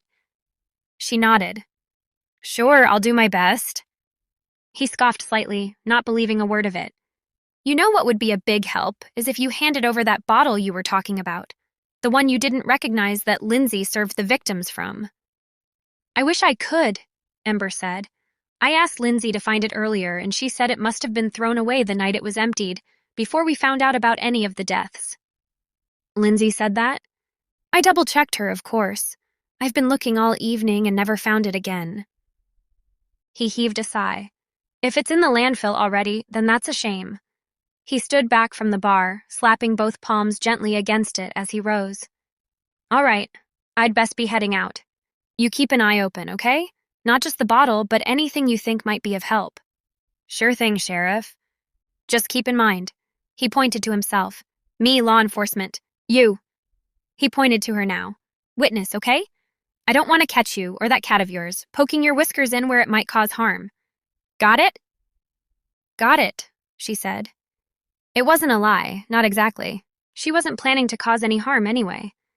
When he finally left her alone to her jambalaya, she dug in gratefully, happy at least to reflect that he'd had the tact to refer to her as a witness instead of a suspect. Chapter 13. After Cedric left, Ember managed to feed herself and keep herself busy checking in on the few customers she had, bringing them fresh drinks and carrying around the ever-famous dessert tray to tempt them into picking up a slice of cheesecake or a generously powdered beignet. They all claimed to be stuffed, but once they got a close look at the goodies on offer, they relented. That was always the way. The desserts at the Broken Broom were legendary and had always been Ember's most reliable sellers. Sage came in just as Ember was wiping off the now emptied dessert tray. Clean sweep? She asked, visibly trying not to look disappointed. Sometimes, If there were any desserts left at the end of the night, Ember would split one with Sage. Of course, it was pretty rare that there were ever any left at the end of the night, so Sage ought to have known better than to get her hopes up. "Sorry about that," Ember said. "Listen, I've got to make money somehow. It certainly won't come from pulling drinks, not with a crowd like this." Sage looked around the pub with a grim expression. "Well, it's a weeknight," she offered. It was kind of her to try to come up with an excuse, so Ember knew better than to point out that even for a weeknight, this was a dismal showing. As if to emphasize the point, the last two remaining tables were both simultaneously poring over their tabs, digging out cash to cover their bill and a tip. One rose to leave, waving a goodbye to Ember and Sage, and the other followed a couple of seconds later. Ember sighed, and Sage frowned sympathetically at her. "That's the dinner crowd," she said. "People might still come in just for drinks." Her optimistic tone was appreciated, but more than slightly undermined by the fact that her voice practically echoed around the now empty pub. Ember picked up a rag to go and wipe down the tables, herself half hoping Sage was right and there would soon be a late-night rush. Just then, Ember noticed how Sage was dressed, not in her customary blouse, jeans, and boots, but in a deep blood-red dress that clung tight up top and swished down below. Sage noticed Ember noticing and grinned. "You like it?" She did a half-twirl so that the skirt would flare out, fluttering around her knees. Leaning over the bar, Ember saw that Sage was wearing little scarlet pumps. Sage always looked lovely, of course, but Ember rarely saw her put any effort into it. Even her hair was half pinned up into an elegant-looking little twist of a bun, the rest of it hanging lovely, dark, and loose down and over her shoulders. "You look like $1,000,000, Ember said honestly, rounding the bar. Now that the place was empty, Kaylee came trotting out from her hiding place in the office, following Ember and Sage as they walked over to the recently abandoned tables. "Do you have a date, Sage?" Kaylee asked, curious. "Actually, yeah." Sage was smiling a small, excited smile. "We're going for drinks in half an hour." "What here?" Ember asked. Sorry, no," Sage said with a chuckle. "We're going someplace out of town. I want to support the broken broom and everything, but I'd rather not have my best friend breathing down the guy's neck for a first date. That's like date 4 material." "I wouldn't breathe down his neck," Ember objected. "I support my friend's autonomy." "And I support Sage's decision to keep the poor man from the inevitable stink eye and third-degree treatment when the relationship is so new," Kaylee piped up. Then, when Ember tried to defend herself, Kaylee licked one paw imperiously and cut her off, saying, "You would, and you know it." "Can't I even win an argument in my own establishment?" Ember grumbled. Then, to Sage, she said as warmly as she could manage, "I'm happy for you. I hope he's worth the effort." "You know you should get out more," Sage said slyly. "Out more?" Ember spread her arms, gesturing to the room around them. "Who's out more than I am? I'm at the pub literally every night." "Oh, come on, that doesn't count," Sage chided. "It's not exactly social hour for you here," Kaylee agreed. "Sage could even help you find a date, couldn't you, Sage?" Sage nodded excitedly. "I mean, the pickings here are a little slim, but they'll be lining up once they know you're on the market. And we could double date. Wouldn't that be fun? Movies, bowling, dinner, hiking, maybe a boat ride?" "Oh, I'm getting all excited just thinking about it." Ember felt suddenly irritable at the turn the conversation had taken. No, I don't need any of that. I'm doing perfectly fine here, thank you very much." The denial was too sudden and severe. Sage, suspicious, cut a curious look to Kaylee, whose whiskers twitched in a particularly smug manner. "It's because she has a thing for Sheriff Jameson," Kaylee said to Sage in a stage whisper. "She's just too chicken to mention it." "Do not," Ember cried, scandalized. Another too severe denial. Sage and Kaylee both crowed with delight. "You're still carrying a torch for Cedric?" Sage squealed gleefully. "I mean, not that I can't understand. The man is gorgeous." "He's perfectly acceptable," Kaylee agreed. "As far as humans go. I don't even find his canine qualities overly abhorrent." "I've got nothing at all to do with the sheriff," Ember said tersely, hoping the pub lighting was dimmed low enough that her friends couldn't see the deep blush rising high on her cheeks. "Except, of course, for the fact that I'm being actively investigated for a quadruple murder." "Yes, well, there's that," Kaylee conceded. Any excuse to hang around? Sage said through giggles, and that got Kaylee laughing too. They're no help at all, Ember thought as she gathered up the bills from her 2 tables and folded the money into her apron pocket.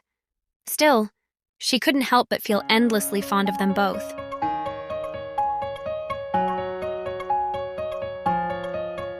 Chapter 14. Ember locked up the bar half an hour early, giving up hope that some late surge party would come in and order a multitude of profitable drinks. After switching off the open sign, Ember sat at the bar and went over that day's numbers. Kaylee was noisily bathing herself on the stool, to all appearances not paying any attention to Ember at all but rather focusing fastidiously on the tufty fur of her belly. A slow headache was building behind Ember's eyes, and she found it difficult to maintain focus on the columns in front of her. Maybe because they were telling her something she didn't want to hear. The broken broom had made barely enough money tonight to pay Lindsay's hourly wage, even taking into consideration the fact that she'd skipped out several hours early. It was clear that the tarring brush of suspicion was severely impacting their customer base. Who knew how long that would last? All Ember knew was that they couldn't handle many more nights like tonight. She'd worked so hard to turn the broken broom into what it was. Was this business with Laura and the others really all it took to take her livelihood away from her forever? She had to do something about this, make sure the case was settled quickly, before irreparable damage was done. All right, so Cedric had warned her to keep her nose out of it. But he'd also said she should keep her eyes open. Didn't those sound like mutually exclusive pieces of advice? You're thinking of doing something reckless, Kaylee said, barely breaking her rigorous bathing rhythm. No, I'm not. You're lying. She stopped licking herself then, straightening up and looking Ember head on. He who knows when he can fight and when he cannot will be victorious. That one was Sun Tzu, Ember knew. Kaylee liked quoting that one to Ember when she thought Ember was about to be impatient and foolish. I'm not going to do anything dangerous, she said. I'm just going to swing by Lindsay's place for a spell. Lindsay lived at her mother's house, in a particularly fertile, swampy area right outside of Cockamar. Her mother's garden grew belladonna in a lush thicket right alongside a variety of herbs and creepers. All Ember had to do was sneak a peek to see if the plants had any signs that they had been messed with. If she saw that they did, she would tip Cedric and the sheriff's department off to it, then step away. It wasn't like she intended to be actively involved. As she drove up toward Lindsay's house, she realized that she couldn't see Lindsay's car parked up front. There was just a plain tan station wagon that Ember assumed must have belonged to Lindsay's mother. That's strange, Kaylee said. I thought Lindsay told you she wasn't feeling well and wanted to go home. That is what she told me, Ember replied. Of course, it would hardly be the first time an employee had faked sick to skip work. But in the middle of a murder investigation, when said employee was a prime suspect in the case, that was a little more suspicious. Hold tight, Ember said in an undertone to Kaylee, switching off her car and headlights and taking her phone. The camera was pretty good, and she thought she should be able to get a shot of the belladonna plants even in the darkness. However, she hadn't taken 3 steps toward the garden when the porch light switched on. Ember startled, looking up to see Lindsay's mother, dressed in curlers and a nightgown, staring out at her. Can I help you? She asked, slow and clearly on guard. Hi, Ember said as brightly as she could. I don't know if you remember me. I'm Ember McNair, Lindsay's boss at the Broken Broom. Lindsay's mother was silent, watching. Ember's heart rate felt like it doubled in her chest. Continuing to force a faux-friendly tone, she said, I was just coming out to check on Lindsay. She left work early tonight, said she had a bad headache, so I figured she came back here. Then I didn't see her car, and, I didn't want to risk knocking and waking the house up if it turned out she wasn't even here. So I thought I'd check the back shed first, see if her car was parked in there. Lindsay's mother didn't speak for a long moment, and for a panicked second, Ember worried she was going to head in and call the cops. Tell them some girl was snooping around her property late at night. Wouldn't that look great for her if Cedric found out that she'd been trespassing in someone else's belladonna-growing garden? She wondered if he'd believe her when she told him what she was really up to. Finally, Lindsay's mother said, I'll be sure to pass your concern on to Lindsay. It wasn't an admission that Lindsay was in the house. Neither was it an admission that she wasn't there. It was a dismissal. Plain and simple. Great, Ember said, smiling and waving as she stepped backward toward her car. Thanks so much. You have a good rest of your night. Then she climbed in the car. Kaylee, illuminated in the cab light, was giving her a "that went well" look. Oh, stop! Ember griped good-naturedly as she started up the car and backed out of the drive. I didn't get shot, and I didn't get the cops called on me. Considering this is Louisiana, I think that means I did pretty well. We'll come back later on when Lindsay's mother is asleep, Kaylee offered. Obviously. Ember wasn't about to let go of this. Getting her eyes on those plants would help her to figure out if Lindsay could be the killer or if Ember should be leaning towards someone else. She'd just have to be a little sneakier if she was going to be successful in securing this crucial clue. Chapter 15. Ember and Kaylee killed an hour or two back at home, watching a documentary on the Carthaginian General Hannibal, Kaylee's pick, and selecting the next week's specials menus for the pub. It was hard to pay much attention to either when they both knew they'd be heading back out to Lindsay's property for espionage again. But they each did a fair job of pretending that this was just a normal wind-down after a normal evening's work. Eventually, Kaylee said, I think Lindsay's mother is probably asleep by now. I'm just praying she's not a night owl, Ember said, already springing to her feet and pulling a black-colored hoodie out of her front closet. This time, when they reached the property, Ember didn't pull all the way down their drive. As soon as she turned off the main road, she killed the engine and the lights so that the car wouldn't be visible from the house. Very John le Carré, Kaylee remarked approvingly. Thank you, Ember said. You want to come along this time? Yes, please. So Kaylee leapt over the console and followed Ember out through the driver's side door. She was so excited to be included that she didn't even complain about the slightly squishy, marshy ground underfoot, although Ember knew she'd make a point of fussing over her dirty paws later on. Ember shut the door as quietly as she could. Even so, the noise echoed through the nearby trees. Which way is the garden again? Kaylee asked. Back around the side of the house, Ember answered in a low whisper. Here, follow me. It was exceptionally difficult going. She didn't want them walking on the drive because then she knew they would be visible from the house if the porch lights came on again. So it was best to stick off to the side. The only problem was that, off to the side, was a thickly forested area, full of tangling undergrowth and wet, boggy patches of earth. The Spanish moss hung in thick swags down from low branches, grappling around Ember's neck and in her hair as she did her best to lead the way. Of course, Kaylee was having a much easier time. Her small, four-footed body was made for terrain like this. Before long, she was the one leading the way, deftly slipping through little thickets and shrubberies and then pausing to wait for Ember to catch up. I bet you wish you were as small as me right about now, Kaylee said supremely, as Ember held back a thorny vine that she had managed to catch just before it flicked her in the face. I am small, Ember objected. For a human, what I really wish is that I could switch on my phone flashlight. This is so much more difficult in the dark. They'd see you from the house, Kaylee said unnecessarily. I know, Ember muttered, or at least she tried to mutter it. Actually, just as she opened her mouth to speak, she tripped over a large branch and fell sideways against a nearby tree trunk, skinning her palm against the bark. Are you all right? Kaylee asked, sounding concerned, racing up to Ember's feet. I'm fine, Ember insisted, just irritated. The rest of the way was similarly difficult, and to make matters worse, just as they were finally approaching the garden, Ember stepped and half fell into a very wet patch of swamp mud. Since they were now so close to the house, she had to bite down on her tongue to keep from crying out, and now she was covered in mud and bleeding faintly. This detecting work is a lot dirtier than it looks on television, she hissed. Come on, Kaylee called after her softly. The belladonna, it's right here. Ember joined Callie in the garden. Since they were around the side of the house and no longer at the mercy of the wide front windows, Ember calculated it would be safer to use the light now. Besides, it was so dark she would have to have a little illumination if she was going to see those plants, which was the whole reason she was out here at all. Faced away from the house, hoping to block the glow with her body, Ember took out a bright penlight and shined it onto the plants. The belladonna looked eerie, its wide, delicate leaves and its small purple flowers appearing almost sinister in the sudden stark light. The nearest belladonna plants were near the garden and the dry ground, but the majority of them trailed out into the marsh and would have been essentially inaccessible to anyone not outfitted for a traipse through the mud.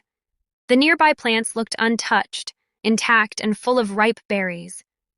"It doesn't look like anything was plucked off of these plants," Ember said.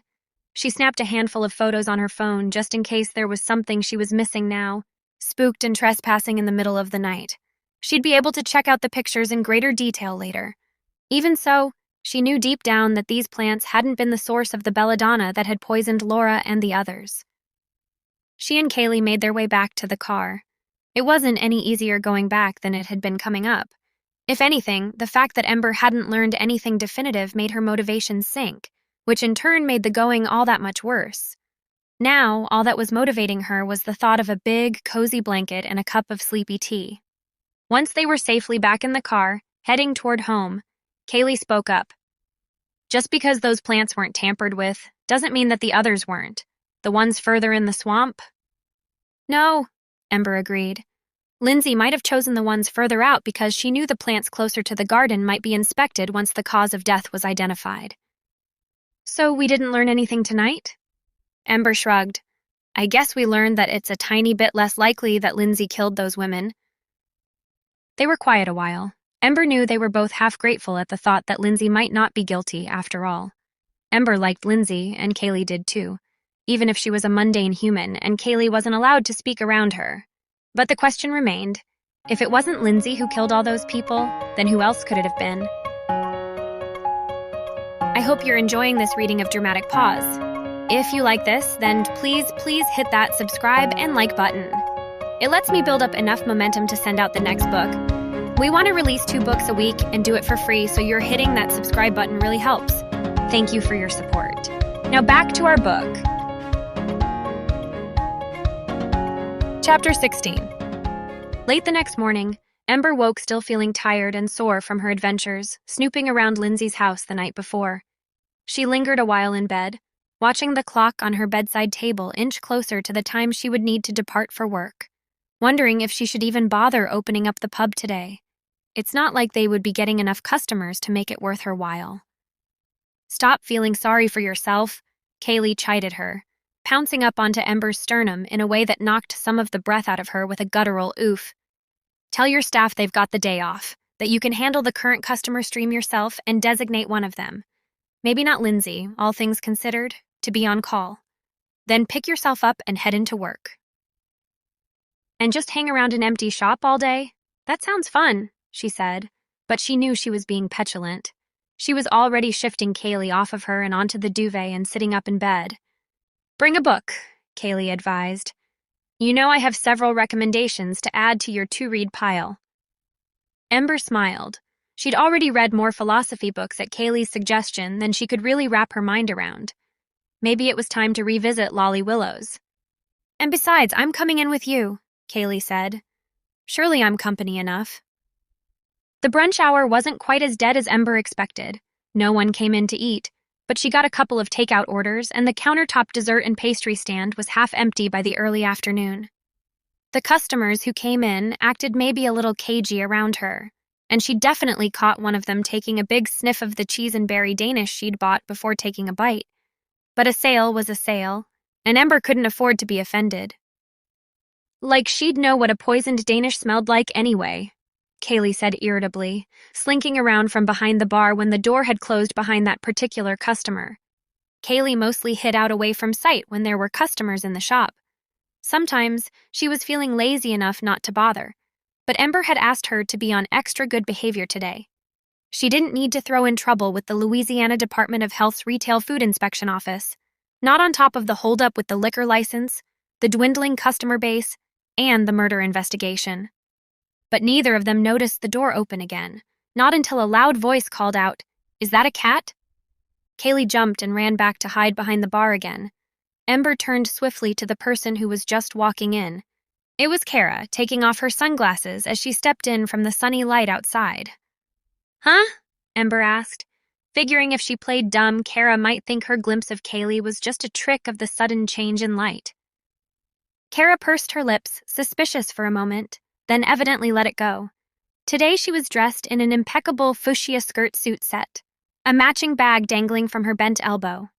It was a windy day, but somehow not a single hair was out of place. Kara pasted a big, phony, sympathetic smile on her face and walked up to Ember. "How's it going around here? It's usually a lot busier than this, isn't it?" Ember forced a tight smile. "Yeah, well."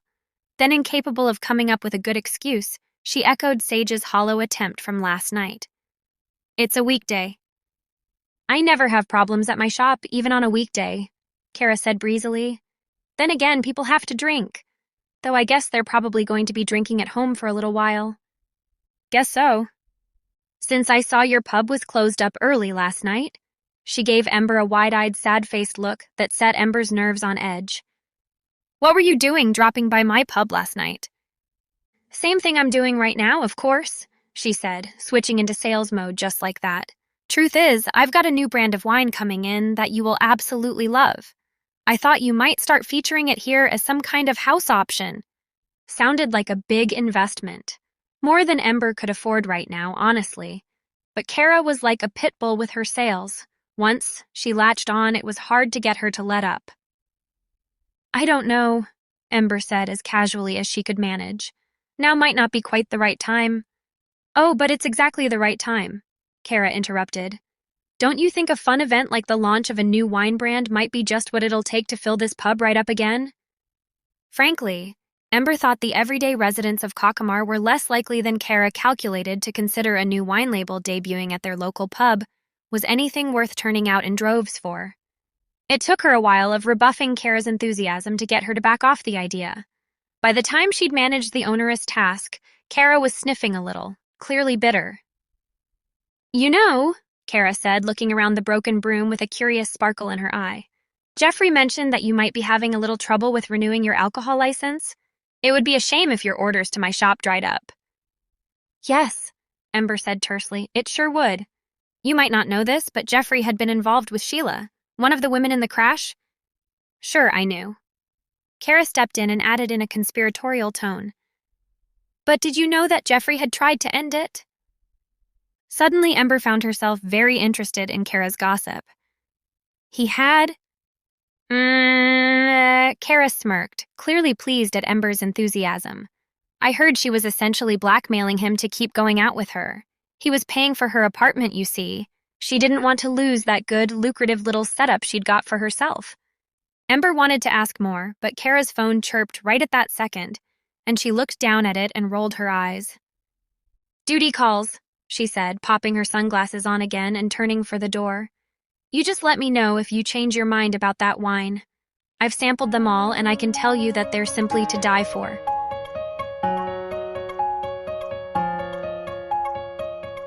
Chapter 17.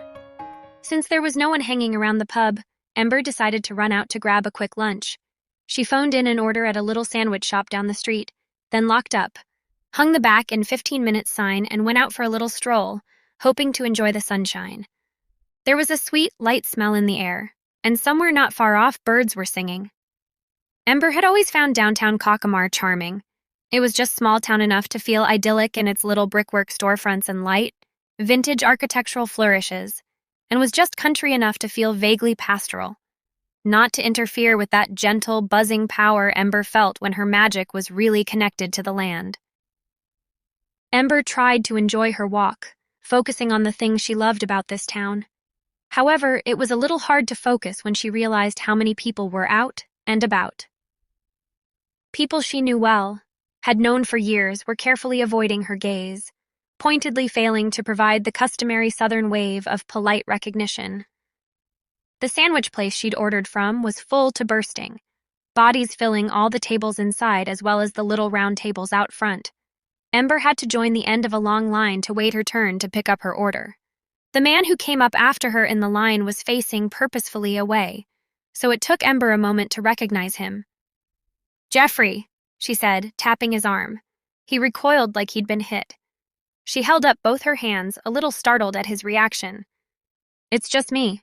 She tried a smile. "Sorry, didn't mean to scare you." "I wasn't scared," he objected, sniffing. "Hello, Ember." "Hey there," she said. "Funny running into you right now. I was just thinking of checking in on you. seeing how you're feeling about everything that happened. I remember you said you were friends with the women who died." Ember knew better than to take Kara entirely at her word, but the information she'd provided that morning had piqued Ember's interest. Could it really be true that Sheila was blackmailing Jeffrey into continuing to be romantically involved with her, as well as paying for her upkeep? If Ember could glean some hint that Kara's story was true, that could be a powerful motive for murder. "I believe I said I was acquainted with them," Jeffrey said defensively. "Not exactly friends." "Still, you must be feeling sad about their deaths," Ember offered. "If you ever wanted to come by the Broken Broom and talk about it, there's a latte with your name on it, or a beer, depending on the time of day." Jeffrey looked a little softened, like he wasn't expecting that sort of kindness from Ember, but just then someone else walked up, nearly fuming. To Ember's surprise, it was Lindsay. "Can't you learn to leave well enough alone?" Lindsay said, voice clipped and angry. For half a beat, Ember thought Lindsay was talking to Jeffrey, and she almost spoke up in Jeffrey's defense. Then, she realized that Lindsay was addressing her. "I'm sorry?" she asked, confused. "I think it would be better if you backed off Jeffrey, is all," Lindsay continued, crossing her arms tightly across her chest. "I know how desperate you are to clear your own name, but you shouldn't go around accusing others." Oh. Ember realized this probably meant that somehow or other Lindsay was aware of what Ember had spent last night doing, traipsing around Lindsay's garden for evidence that the belladonna plants on her property had been messed with. Had Lindsay's mother told her about Ember's earlier visit, and Lindsay figured out what she was up to? Or had she somehow caught Ember sneaking around even later on in the dark? She shouldn't have used that penlight. "I'm not accusing anyone," Ember objected. She was aware that a handful of people in the shop, both seated at tables and standing in line, had turned their attention and were watching this altercation. She did her best to calm the energy down, taking a deep breath and then responding again more neutrally. "I was just offering Jeffrey here some consolation." "Yeah, right. Try that shtick on someone else. Jeffrey is smart enough to know what you were really up to. And neither Jeffrey nor I had anything to do with those deaths, you hear me?" By this point, the line had advanced, and the clerk behind the counter called Ember up. She was eager to walk away from whatever was going on with Jeffrey and Lindsay. Luckily, her sandwich was ready, so she didn't have to linger any longer in the shop. She paid at the till and hurried out and back to the Broken Broom. It had probably been more than 15 minutes, all told, since she closed the pub up. She didn't want to leave anyone waiting for her to reopen and risk deterring any potential customers. Luckily, or unluckily as it was, there was nobody waiting. The Broken Broom was the only shop on the main drag of Cockamar on this fine day without a single customer. As she let herself back into the pub, her mind traced and retraced what had just happened. Lindsay had come up, seemingly out of nowhere, to defend Jeffrey against Ember. Ember hadn't even been aware the two knew each other. Had they been at the sandwich shop together, or just happened to meet there? She shared all of this information with Kaylee as she ate her sandwich at the bar.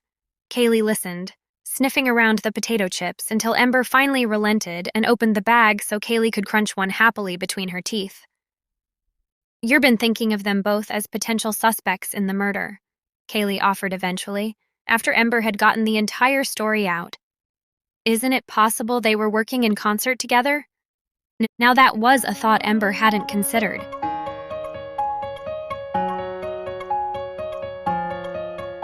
Chapter 18. After lunch, Ember had decided this long, early afternoon lull would be a good time to go back over her books from the last few months. If she really could expect to have so few customers until the murder investigation ended and her name was cleared. She wanted to figure out exactly how long she could keep the place open on a shoestring budget. She was coming to the depressing calculation that, so long as she stopped restocking pricey specialty coffee products and laid off every worker but herself, the Broken Broom might be able to last another month without going irrevocably into the red. Ember was, predictably, feeling a headache coming on. Then she heard someone else in the pub and she looked up hopefully. Even Kaylee at her feet perked up, eager for a customer to break the monotony of the day. But it wasn't a customer who appeared in and among the empty tables, but rather Talako. "Was it better this time?" he asked when Ember looked up at him. "I tried not to appear so near to you because you said I frighten you." "A little better," she said encouragingly, even though her heart rate had spiked at the first sight of him. She wondered if it even was possible to get used to the sudden appearances of your ancestor ghost in your pub. It had been happening for years, and she still never quite managed to handle it with the casual grace she'd like. "It's nice of you to come visit me," she said with a smile, setting her account books aside gratefully, "considering how dead this place is." Kaylee pricked Ember's leg pointedly with one claw. Right, Ember thought. It might not be so polite to say that around a person who is actually dead. Talico didn't seem to notice, however. He smiled at Ember and drifted through the bar toward her. "I have been doing my best to help you in your investigations," he said. "My investigations?" He nodded. "Haven't you been looking into the truth behind the recent tragic deaths?" "Well," Ember conceded, "I've been trying to clear my name, but Cedric asked me to keep my nose out of it." "Kaylee told me you were sneaking around in Lindsay's garden last night, trying to find out if she had been harvesting the belladonna on her property." Ember cut Kaylee an irritated look. "Have you been telling everyone that?" Kaylee looked utterly imperturbed. "You were gone for a long time to get those sandwiches," she said archly. "Talico dropped by. We chatted. And I have done my best to occupy spaces where I might hear information that would be of interest to you," Talico said. "Well, judging by the fact that you're here right now, I'm guessing you found something?" Talico inclined his head. Lindsay's mother was talking on the phone to a friend of hers, discussing her daughter's predicament. "Did you know that Lindsay and Jake used to be involved?" "Yeah," Ember said, thinking back to the photographs at Jake's place, then to the side of the story Lindsay had given her. A long time ago, according to Lindsay. Evidently, he had been pressuring her lately into becoming involved with him again, Talico said. She would repeatedly refuse him, of course. Her mother said that he had been abusive toward her, that when they were together he had only been interested in her for her body, and hadn't been dedicated to the relationship or to Lindsay as a person. "That's what Lindsay said too," Ember replied, nodding. "I didn't know he'd been pressuring her lately, though. What happened?" His pressuring behavior did not relent, and Lindsay and her mother had been discussing taking out a legal restraining order against him. Lindsay even threatened him with it. "Wow," Ember said, sitting up straighter in her chair. "This is really helpful information, Talico. Thanks so much for spying for us." "There's more," Talico said gravely. "According to Lindsay's mother, between the harassment of Laura Hall and the others and Jake's aggressive, stalking behaviors, Lindsay had taken recently to seeing a therapist. She wasn't well. She thought she was going mad, and Lindsay's mother was alarmed by some of the things her daughter was saying." "Things like what?" Ember asked. Like she wasn't sure if she could take it anymore. Lindsay's mother was worried Lindsay was going to harm herself. Ember and Kaylee exchanged a look. "Or harm someone else," Kaylee offered. "Or several someones." "It did occur to me," Talico remarked. Lindsay's mother was saying that although she was sad to hear of the death of those 4 particular people, she couldn't help but appreciate that it had an immediate positive effect on Lindsay's mood. She hasn't spoken in such a way since the murders happened. "Thank you, Talico," she said warmly. "If you'd continue to keep your ears open, that would be really helpful." He inclined his head again and then faded out of sight. "This doesn't sound good for Lindsay," Kaylee said. "No," Ember agreed. Lindsay was seeming more and more guilty the more information they got. Whether she was in cahoots with Jeffrey or working alone, it seemed very possible that this essentially nice girl had been pushed by her victims to some kind of breaking point. She still couldn't quite reconcile the vicious, cold-blooded nature of these murders with Lindsay, who seemed so sweet. Anyone might be capable of that kind of action if they're angry enough to the point where they're questioning their sanity and control, Ember reasoned. And these 4 were really the dregs of the town. It's possible they could have pushed anyone to the point where they might do something drastic to stop the torturous, bullying treatment. Chapter 19. The next person to come in the pub wasn't a customer either. Instead, it was Kara again, this time carrying a large tote bag slung over the opposite arm as her fuskia purse. "I thought I'd tag you back again about those wines you were asking about earlier," she said brightly, clicking her way officiously up to the bar on her neat little heels. "Didn't want to leave you in suspense forever." "I wasn't asking about them," Ember said. "Actually, Kara, before you get started, I just wanted to say again that I really don't feel like now's the right time to—" Wonderful, Kara cut her off confidently, leaning against the bar and setting down a brochure. Here's the label. Isn't it lovely? Local to the region.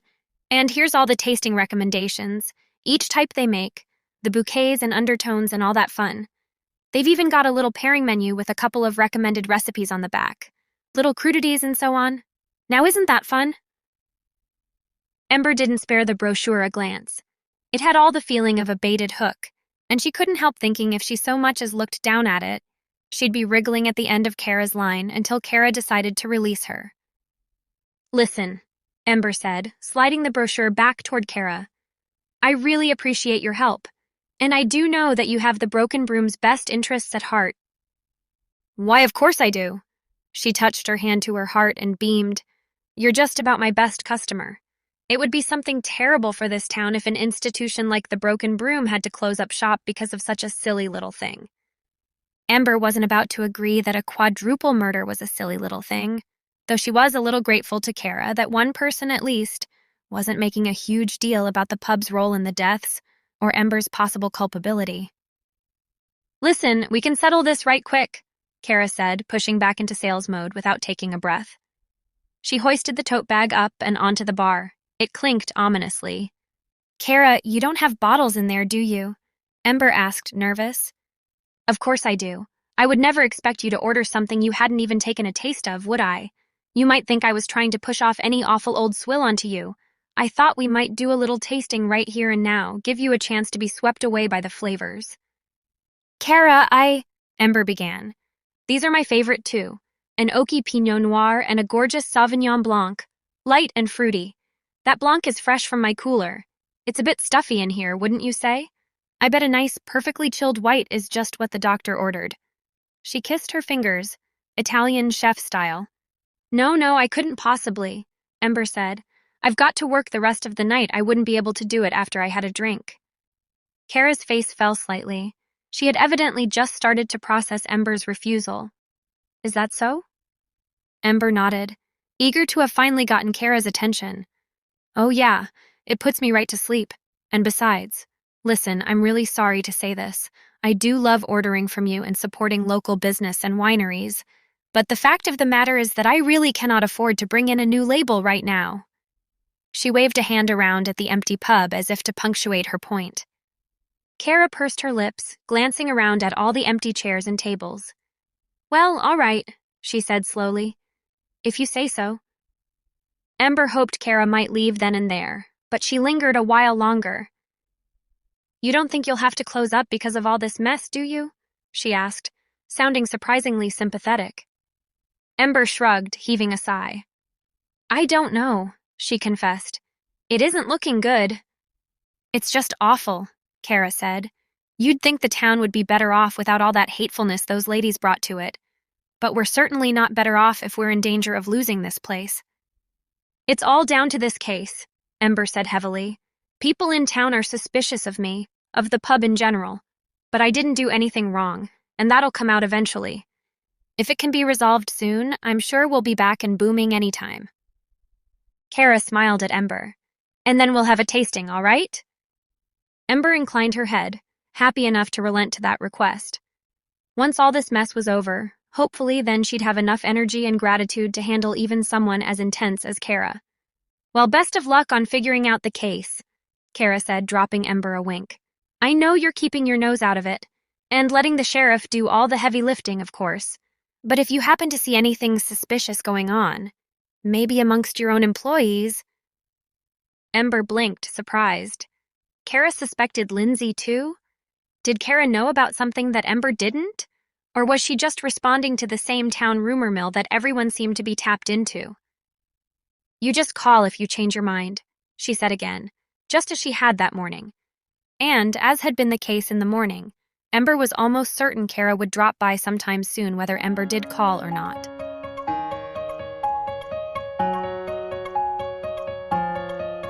Chapter 20. A couple customers trickled in as the dinner hour approached.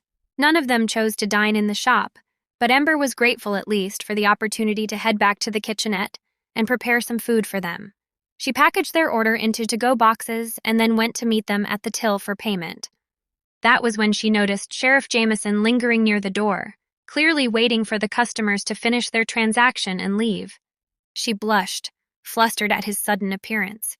She wasn't particularly pleased that he was witnessing the broken broom in a state like this, almost utterly devoid of business. "It's just so awful," one of the customers said sympathetically to Ember. "You know, I don't believe for a second that you have anything to do with those horrible deaths." "That's right," said the other. "Besides, I wouldn't know what to do without the amazing desserts you sell." Just for that, Ember slipped an extra cookie into their bag when they weren't looking. Part of her hoped the sheriff had heard the exchange. It might make him a little more driven to clear Ember's name if he knew there were still people in Cockamar who believed in her innocence. Another part of her hoped he had stopped in here by mistake and was about to leave. When they were finally alone together and she couldn't ignore him any longer, Ember heaved a sigh and turned to give him a tired look. "Something I can help you with?" she asked. "I had a short break," he said, walking easily up to the bar. "Wanted to drop by, check in on you, see how you're doing with the business with all these rumors swirling around." "Great," she answered, forcing a smile. "Just great. As you can see, we're absolutely slammed with business." He looked around the room wryly. "I was hoping this was just an unpopular hour." She groaned. "People think I'm guilty, Cedric. Either of murder or of horrible, deadly negligence. I'm honestly not sure which would be worse for my reputation either. The pub won't last much longer like this, you know. Already I'm down to a one-woman operation here." "I understand," he said gravely, "and I'm sorry for it, truly I am." "Then please tell me you're making progress." He nodded. "I can't share all the information with you, but I can say we're exploring every avenue."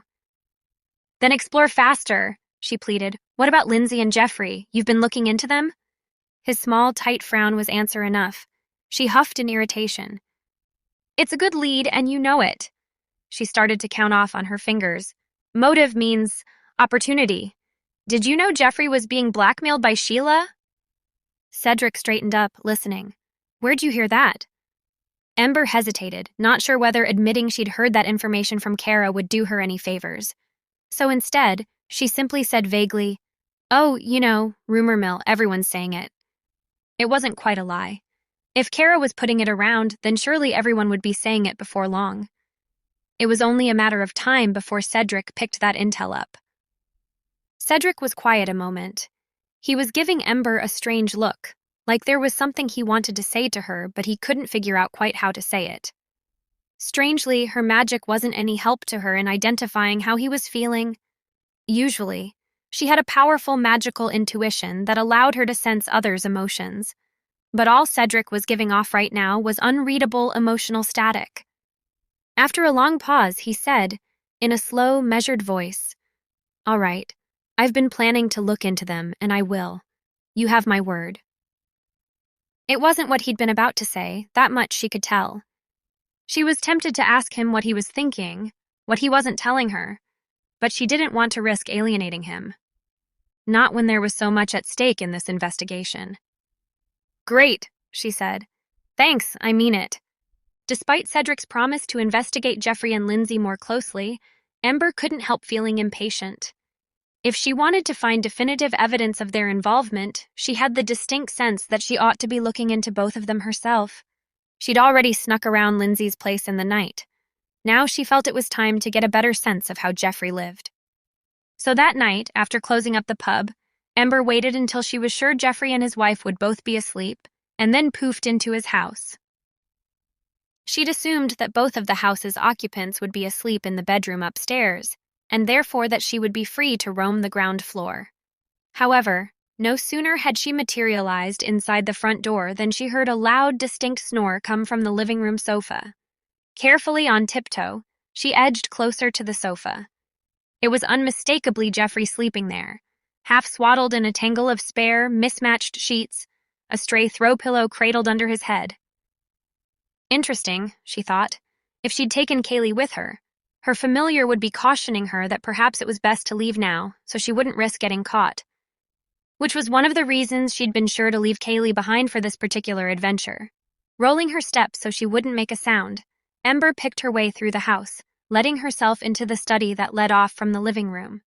It didn't take much snooping around to find a stack of envelopes spread out on the secretary-style desk against the wall. Curious, Ember thought. She inched toward them, trying to be extra careful. However, at her next step, the floorboard creaked loudly under Ember's weight, and in an attempt to roll away from the sound before it became worse, she ended up losing her balance and fell banging against the wall. The harsh, sleepy rasp of Jeffrey George rang out in the darkness, crying, "Who's there?"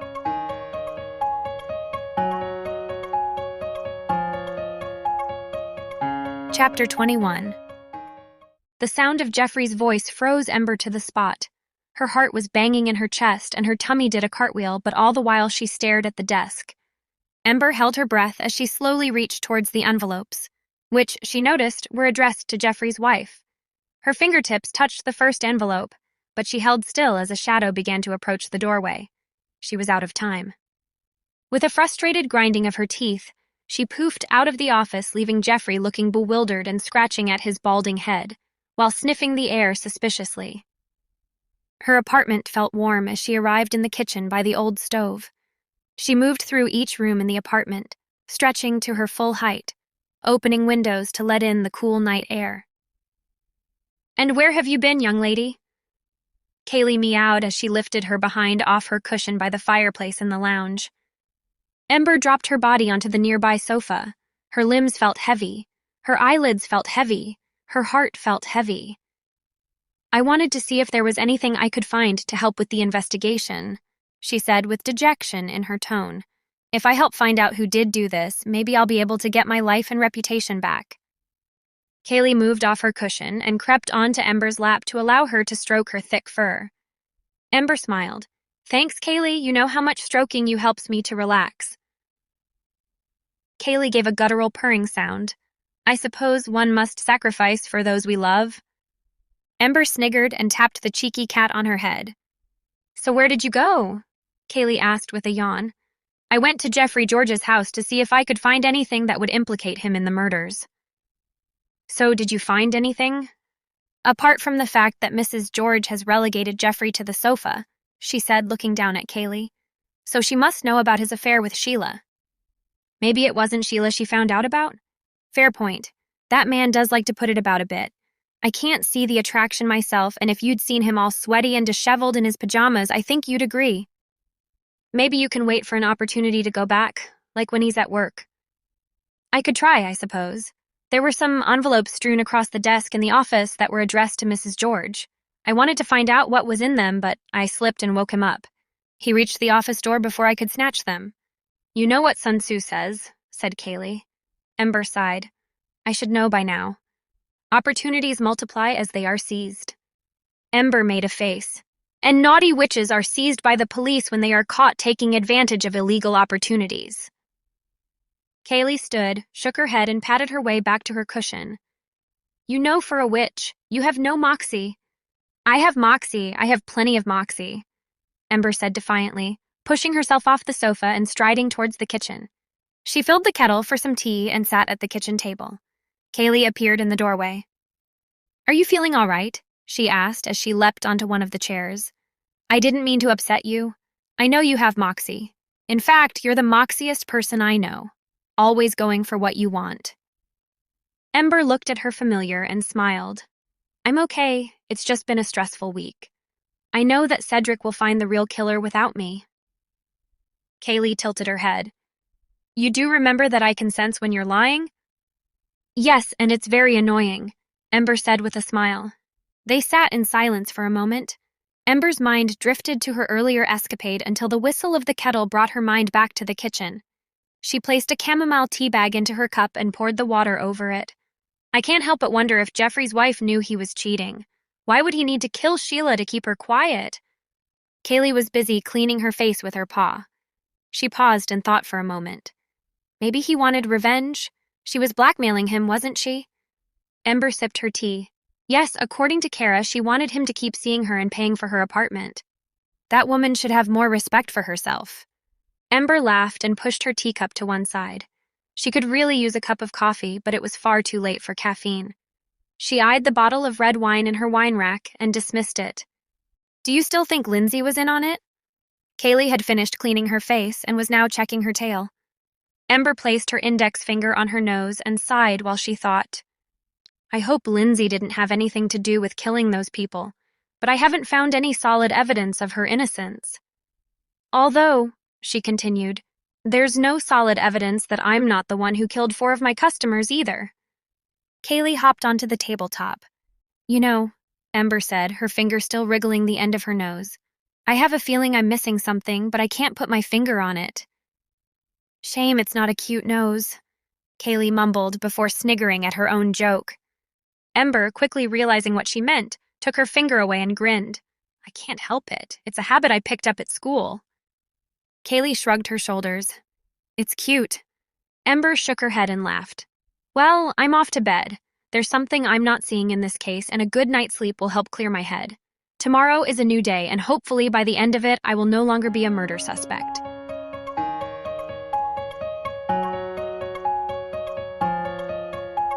Chapter 22. The smell of fries mixed with the malty aroma of craft beer hit Sage like a welcome hug as she pushed open the heavy entrance door to the Broken Broom. Ember was behind the bar cleaning, as always, and raised a hand in greeting. Hi, Sage. Long day? Is it that obvious? Sage asked, curling her lip. Honestly, my new salesgirl is so dense. I have to explain everything to her 5 times before she gets it. I needed to be free of her for a while. Anyway, less about me. How are you doing? Ember shrugged her shoulders and glanced around at the empty booths and tables. Not great if I'm honest, but hopefully it's only temporary. Sage's phone pinged to announce she had a message. Sorry, I'm just going to check this, she said to Ember, who continued with her cleaning. Ember watched Sage's expression change as she stabbed at her phone. Everything okay? Sage looked up. Yes, it's a reminder from Lindsay about her birthday party. I assume you received an invite too? Ember nodded. I did, but I'm not going. Why not? Come on, you could do with a little fun in your life. Sage perched herself onto one of the stools by the bar. I'm not sure that turning up at the party of someone who is on my suspect list as a murderer is what I would call fun. Maybe it's a good idea. Just think about it, you can have a cheeky snoop around her house while you're there. Ember touched her nose and furrowed her brow. I'm not sure. Well, you need to get her a birthday gift at least. I know there's tension between you at the moment, but it would make you seem petty if you didn't get her something, especially if you refuse to go to her party. I've already given her a gift, Ember said shortly before turning to replace some of the optics. Really? What did you get her? Ember turned back, looking rather pleased with herself. I got her one of those handmade tote bags from the new shop at the edge of town. Colleen's or something? I think it's called. Sage's hazel eyes lit up. Oh, wow, I really love those. Me too, Ember enthused. The woman who makes them is really nice. I had a lovely chat with her. She had so many different designs, it was really tough to choose one. Sage sat back on her stool. Please tell me you didn't get the one in the window with the embroidered wine bottle and glass on the front? Ember's laugh came out as more of a splutter. Oh my goodness! No, I did not! Sage's hand covered her mouth as a customer came up to the bar. You girls sound like you're enjoying yourselves, said Harry, a tall, white-haired man who had been coming to Ember's bar regularly since she opened. It's good to see you laughing, Ember. Ember smiled and passed Harry his usual bottle of beer. Thanks, Harry. There's not many situations that can't be lightened by having a giggle with a friend. Not much of a giggler myself, he said, taking the bottle from her and leaving the cash on the bar. But I know what you mean. Ember turned back to Sage. Maybe you shouldn't go either, Sage. I mean, if Lindsay was the one who put the poison in that bottle and she's angry at me, then who knows what she could do to you? Nah, I'm convinced that she's innocent, and even if she was the murderer, she wouldn't be stupid enough to poison me at her own party. Ember leaned both elbows on the bar and pursed her lips. That's true. Any party that ends in a dead body sprawled out on the linoleum is gonna suck. Yes, even more so if the body in question was mine. Ember sniggered and patted her friend's hand. Besides, Sage continued, I think it's more likely to be Jeffrey than Lindsay. He just seems like the kind of person who wouldn't think twice about killing someone. I'm not sure, Ember said with a sigh. Let's look at the facts. Sage sat forward and began stabbing her finger on the bar to emphasize her point. For one thing, he's egocentric and thinks the world revolves around him. True enough. Plus, I can imagine him thinking of someone being in his way as a bug that needs to be squashed underfoot. True again, Ember agreed, although I can't see him wanting to get the sole of his shoe dirty. Sage grinned. You're right there.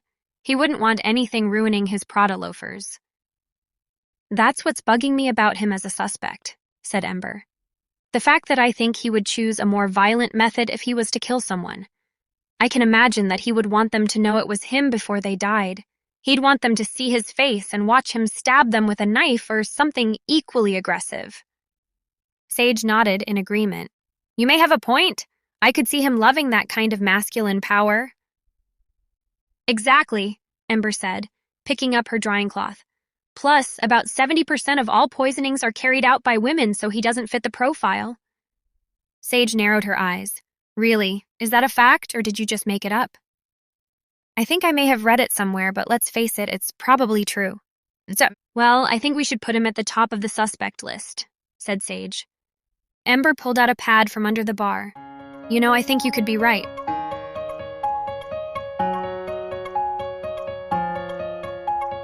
Chapter 23. It had just started to rain that evening when, to her surprise, Ember received a call from one of her waitresses, Tara, telling her to expect a large party at the pub. How large? I don't have a final count, Tara said. It's my family, some neighbors, friends of friends. We were planning to have a cookout, but the rain drove us indoors. I'll warn you, they're hungry. Amber didn't have anyone to work the kitchens, but luckily the pub food was mostly pretty easy to make, and she thought she should be able to handle a rush by herself. Cooking while waiting the tables, however, sounded distinctly less appealing. Feel like picking up a few bucks? She asked Tara. So Tara came in 20 minutes later, leading a group of what must have been 20 rained-on people, all chattering as they poured in the front door. Amber helped them push a handful of tables together, and before long the pub was positively bustling.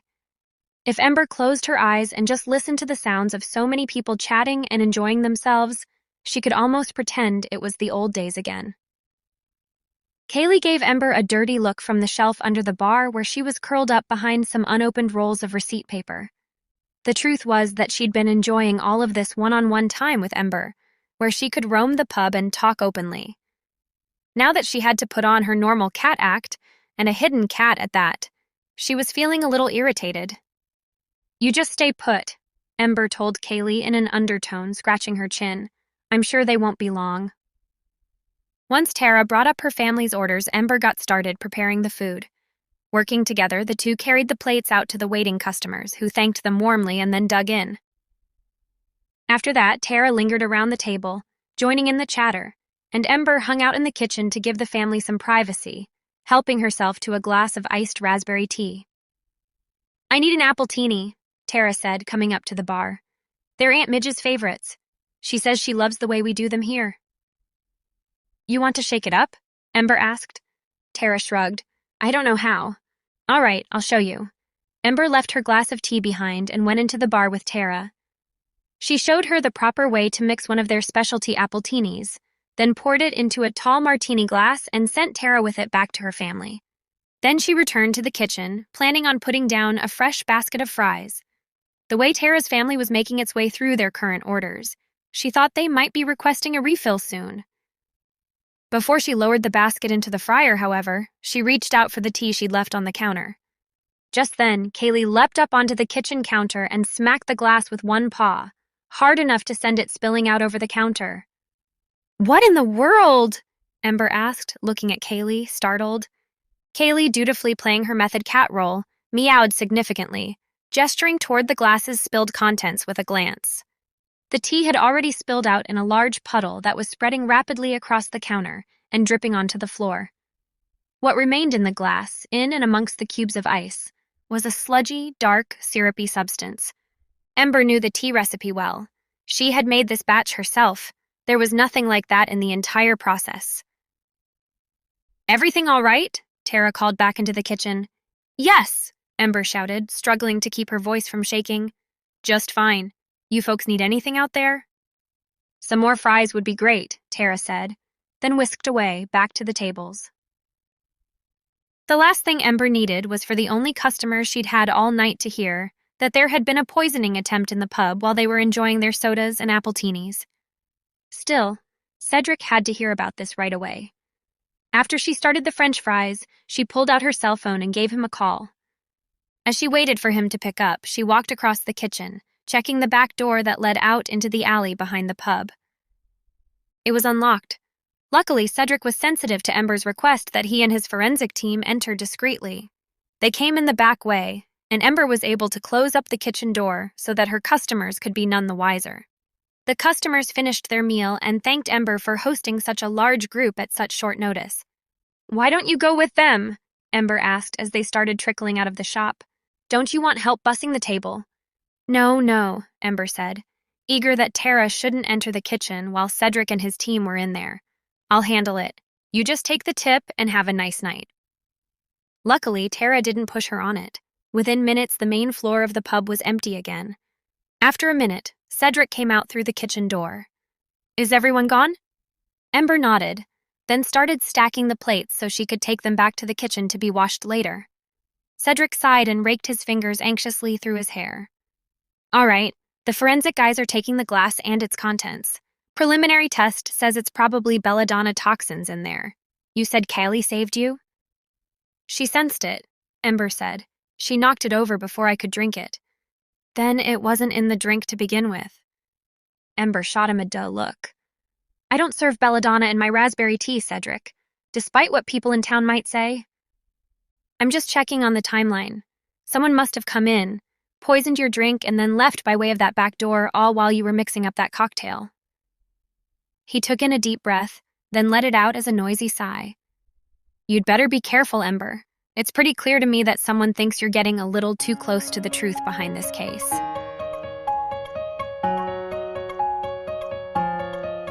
Chapter 24. Yesterday's business was good, Kaylee said hopefully, as Ember sat going over her earnings and expenses projections for the 5th time in a week. "Yeah," Sage piped up. She was sipping a latte and nibbling at a black cherry scone across the table from Ember, enjoying her lunch break from the general store. "I heard basically Tara's whole family came in." "Sure," Ember agreed. "It was good to be busy again, all right. Never mind that being busy was what left me vulnerable to almost being poisoned." "I wouldn't let you drink poison," Kaylee said. "I've got finely honed instincts." "If only you'd seen the person who put the poison in the drink," Sage said. "Could you tell who had been in the kitchen? Could you, smell them or anything like that?" Kaylee sniffed archly. "What do I look like, a dog? I only smelled the belladonna." Ember wasn't listening to them. She was staring at the grim projections in her book. Last night's business had been good, sure, but not good enough to keep them open. Not even as good as a regular night before this whole mess began. "If this keeps up, we won't be able to keep our doors open," Ember muttered.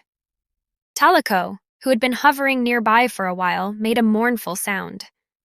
"I know," Ember said. She understood why Talako was so concerned about the pub. It was a family business and had been for generations. Talako had nearly as much love for it as Ember herself did. It was Ember's great-grandmother who had first opened the Broken Broom.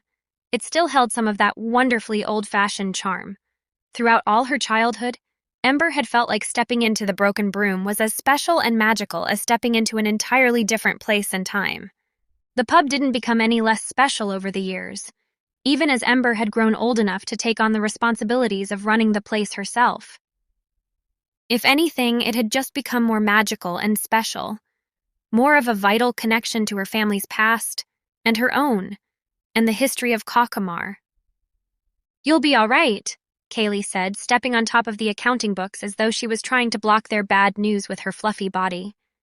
"We just need to figure out who the real murderer is. Once the case is settled, the customers will come back and everything will be fine." "I've been trying to figure out the identity of the murderer," Ember objected. "I haven't made any headway." "I'm not sure about that," Sage said. "Trying to poison you was a pretty desperate, reckless move.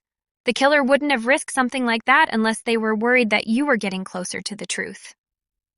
"That's what Cedric said," Ember conceded. but I don't know what I've been doing that's been bringing me closer to the truth. He who is prudent and lies in wait for an enemy who is not will be victorious, said Kaylee, in the tone of voice she used to indicate she was quoting something. It sounded like another Sun Tzu to Ember, but she didn't want to give Kaylee the satisfaction of asking. Okay, said Sage, clapping her hands together. Let's talk it all through. What do you know? What are your theories? Lindsay and Jeffrey both have motive, Talico answered. Lindsay was tortured by these women and harassed and used by this man. Jeffrey had been involved with all the women and was being blackmailed by one of them. But if it was Jeffrey, that doesn't explain why he would have wanted Jake dead, Ember said. It could have been an accident, Sage suggested. Jeffrey poisoned the wine, it was served to the women, but then Lindsay didn't realize and also poured it out for Jake. Or, Ember said, Lindsay was in on it all along, and Jake was her own personal little improvisation. They have been hanging out together a lot lately, Kaylee mused. I'd say they've been behaving like co-conspirators, or more. Do we really think Lindsay would get involved with a married man? Ember asked. Before all of this began, she really wouldn't have said Lindsay was the type. Oh, I forgot to mention, Sage started, eager. Word around town is that Jeffrey's wife is filing for a divorce from him. I guess she's finally tired of all his philandering. That's interesting, Ember said. It gelled with what she'd found at Jeffrey's house. I wonder if she told him she was leaving him before the murders. That might have been enough to trigger it, especially considering what Kara said about the blackmail. He could have felt like he was backed into a corner, Kaylee agreed. Well? Talico asked, turning to Ember. What do you think? Ember considered. Finally, she said, I think I'd better talk to Jeffrey about all of this. Is that wise, considering you're a suspect yourself? Sage asked. And what if Jeffrey is the murderer, and when you try to talk to him, he makes another attempt on your life? Kaylee added. It might be best if you didn't go to talk to Jeffrey alone, Talico advised. All right, Ember conceded. How about if I give Cedric a call? I doubt Jeffrey would try anything if I brought the sheriff with me. Will Cedric go along with you continuing to insert yourself into the investigation? Sage wondered aloud. I thought he was trying to keep you out of it. After last night, I'm sure he'll agree that I'm in it whether I want to be or not. Ember took out her phone and pulled up his contact information. But I guess we'll see what he says. Except that when she dialed, the phone rang and rang until it eventually went to voicemail. She hung up rather than leave a message, feeling suddenly nervous.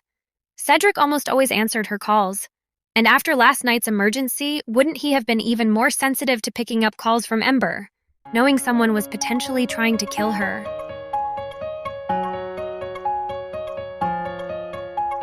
Chapter 25.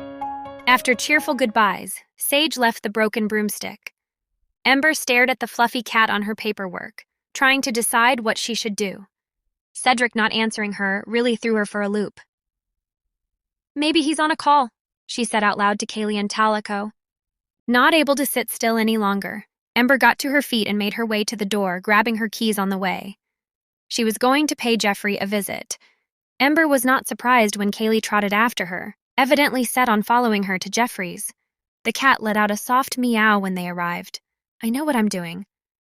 Do you? Know thyself, know thy enemy, Kaylee quoted as Ember made her way to the door.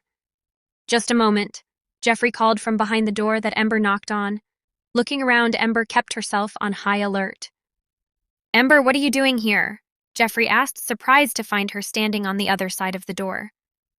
I need to ask you some questions. Can I come in? Of course. Jeffrey moved aside and let Ember into his house. Kaylee snuck in behind Ember, Jeffrey none the wiser. Would you like anything to drink? No, thank you, Ember said, turning to look at him. Please, come sit, he said. I think I know why you're here. So, Ember started, fidgeting with her hands. How do you ask someone if they are a murderer? Since you seem to know why I'm here, I'll just cut to the chase. It has become common knowledge that you have been sleeping around on your wife, sleeping around with the victims that were murdered. Yes, unfortunately I was. Not something that I'm proud to admit, Jeffrey said. Sheila is the reason that my wife finally decided to file for divorce. You see, I've never been very faithful to her. So, where were you the night that Sheila and her friends were killed? That's easy. I was in New Orleans. Jeffrey explained. Do you have proof of this? Ember asked. It was easy to tell someone that you were in New Orleans, but if you didn't have anything to back it up, you could just as easily have been right here, spiking wine to kill off your problems. Yeah, Jeffrey answered before he got up and made his way to a desk that had paperwork spread out all over it. Here it is. Ember took a sheet of paper from him and looked at it. It was a receipt for a room at the Big Easy the night of the murders. Why were you in New Orleans? Ember couldn't help but ask. She needed to know. She couldn't leave here unless she knew everything. I was meeting with my lawyer, Jeffrey answered her easily. A vision came to Ember then of Jeffrey shaking hands with another man, a large, pudgy man dressed in a suit and tie. Why didn't you share any of this information earlier? I was keeping quiet about it because I wanted to beat my wife to filing for divorce. If I were the one to file, I would have a better chance at keeping my assets. Shame radiated off of him in waves. If she were the one to have filed, then she could get me for a lot due to my infidelity. I see, Ember said, looking down at her hands that rested in her lap. I may have not been the best husband, but she was never the best wife either. I have made plenty of mistakes throughout our marriage. I know that there's always another side to every story, Ember eased him. She caught sight of Kaylee slinking her way around the house. You know, Lindsay and I have been friends since we were kids, Jeffrey explained. It should have been her that I married to begin with. I lost my way for quite some time, but after this divorce is finalized, she and I are going to get married. Is that so? Ember asked him. Lindsay had never hinted at such a thing. While they had never been the closest of friends, they did discuss major life events with each other on occasion. Yes, Jeffrey said vehemently. So you see, she would have no reason to kill anyone. She knew all about my past and all of the women that I had been unfaithful with. But ever since all of that changed, she is the only one that I want. The passion that Ember felt coming off of him spoke volumes to the way that Jeffrey felt about Lindsay. So was Lindsay jealous of all of these women, and she wanted to get rid of them? I know what you're thinking, and you're wrong, Jeffrey said. She really had no reason to kill anyone. I love her, and she loves me. She has forgiven me for my past, even though she didn't have any reason to. I believe you, Ember told him. Funny thing is, she did believe him. I think I should be going now. I'll let you out, Jeffrey said as they stood and made their way to the door. Ember turned to Jeffrey when she was on the front stoop. Thank you for telling me all of this. You didn't have to, but you have eased my mind about you. She had made enough time for Kaylee to slink her way back out of the house. Of course, I can't even imagine what you're going through with your pub and all, he said. If there is ever anything that I can do for you, please let me know. I will. Ember turned back and made her way back to her car. Come on, she said, holding the door open for her cat familiar. Thanks, Kaylee purred. I really didn't want to have to walk all the way back. Now we are no closer than when we started, Ember muttered as she started the car and drove off. Chapter 26. Ember made her way back to the pub, unsure as to whether she believed Jeffrey's story or not. A quick call to his attorney was enough to confirm his story, taking him out of the running as a suspect. While the man was a philanderer and a cheat who had never been faithful to his wife, he wasn't a killer. Tapping her pen against her lip, Ember realized that she was no closer now to solving the murder of 4 people than she had been a day ago. It was looking more and more to her like Laura was the original target and the other 3 were just collateral damage. She hated to look at people that way, but if she didn't solve this, she might lose everything and end up in jail herself. Kaylee, who was once again lazing away the day in the sun on the kitchen windowsill, raised her head when Ember made a noise of frustration. What happened? Did you figure out something important? Nope. That wasn't an epiphany noise. It was a frustrated, pull my hair out noise. Well, now that's not going to solve anything. Tell me what you got. Ember spent 20 minutes relaying her conversation with Jeffrey, then Jeffrey's lawyer to her familiar cat, then sat waiting on her to digest what she was told and give her opinion. Well, Kaylee said after taking a few seconds to clean herself, maybe a visit to Laura's house would garner you some answers. Ember raised her eyebrows at the cat. Would you care to play lookout? Nope, not this time. Maybe you should call Cedric instead and let him handle it. Kaylee looked like she might be regretting telling Ember to go snooping once again. You've already almost been caught one time, and it's not going to look really good for you to be in the murder victim's own house when you're a suspect. Ember waved off her objections. This was your idea. Why don't you come with me? Nope, I don't look good in orange. Kaylee spun around in circles a couple of times and then dropped with a grunt back onto the windowsill, closing her eyes. In her opinion, the subject was closed and certainly not up for debate. Ember stuck her tongue out at her familiar and went to change into something a little more conservative to break into yet another person's house. Dressed in jeans and a black shirt, Ember made her way to Laura's place. Since it wasn't in the middle of town, it wasn't quite as hard to remain unseen as she went. Sneaking into the house, she paused a second to get her bearings. You could say a lot of things about Laura and her character, but the woman did keep a neat house. Everything was in its place, and everything had a place. Spotting some envelopes on one side of a supremely organized desk in the den, she started to walk over, only to realize the curtains in the room were wide open and the window faced the street. Anyone coming down the street could easily glance over and spot a lone woman in the house of a woman that had been dead for a bit now. Squatting down on the floor, she crept over to the window, reaching up to pull the curtains closed with a yank of the ties, holding them back in their brackets. The curtains drifted closed, plunging the room into total darkness. No wonder she had these curtains open, Ember muttered. Reaching into her bag, she pulled out the flashlight she had popped into her purse as an afterthought, then made her way over to the desk once again. She rifled through the envelopes, finding nothing but bills, flyers, and some coupons for buy. One get one pizza at the pizza parlor in the next town over. Making sure to put the mail back in the exact spot she had found it, she wandered into the kitchen. The only thing she found there was proof that Laura was not any kind of a cook. She had takeout menus from every place in town plastered on the fridge. She looked through the rest of the house, then went back into the den for one last look around. Nothing. Just as she was about to give up and admit there was nothing in Laura's house to point towards why she was murdered, she noticed a drawer in the desk she hadn't before. The drawer was jammed and it took Ember a few precious minutes to unstick it. It made a super loud noise as it burst open, the sudden movement catching her off balance and sending her to the floor on her behind. Ignoring the wound to her pride, she stood up, rubbing her backside for a second, and then started pulling things out of the drawer one at a time. After rifling through the usual papers, she found a tablet tucked way in the back of the drawer, where it seemed to have been forgotten. The tablet was dead, so she had to rifle around until she found the charger, then wait for it to power up. Scrolling through the usual social media sites, she found nothing of interest. It was when she checked the woman's email that things got interesting. Name after name popped up of men about town. It seemed that Laura was a very busy girl indeed, and had been having an affair with more than one husband in the area. The last email she opened was from Mark Denners, and the things in that email made her blush.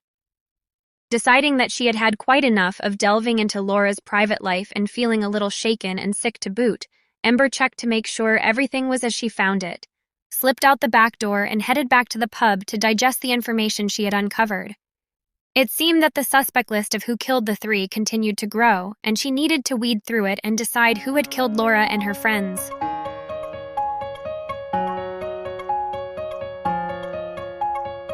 Chapter 27.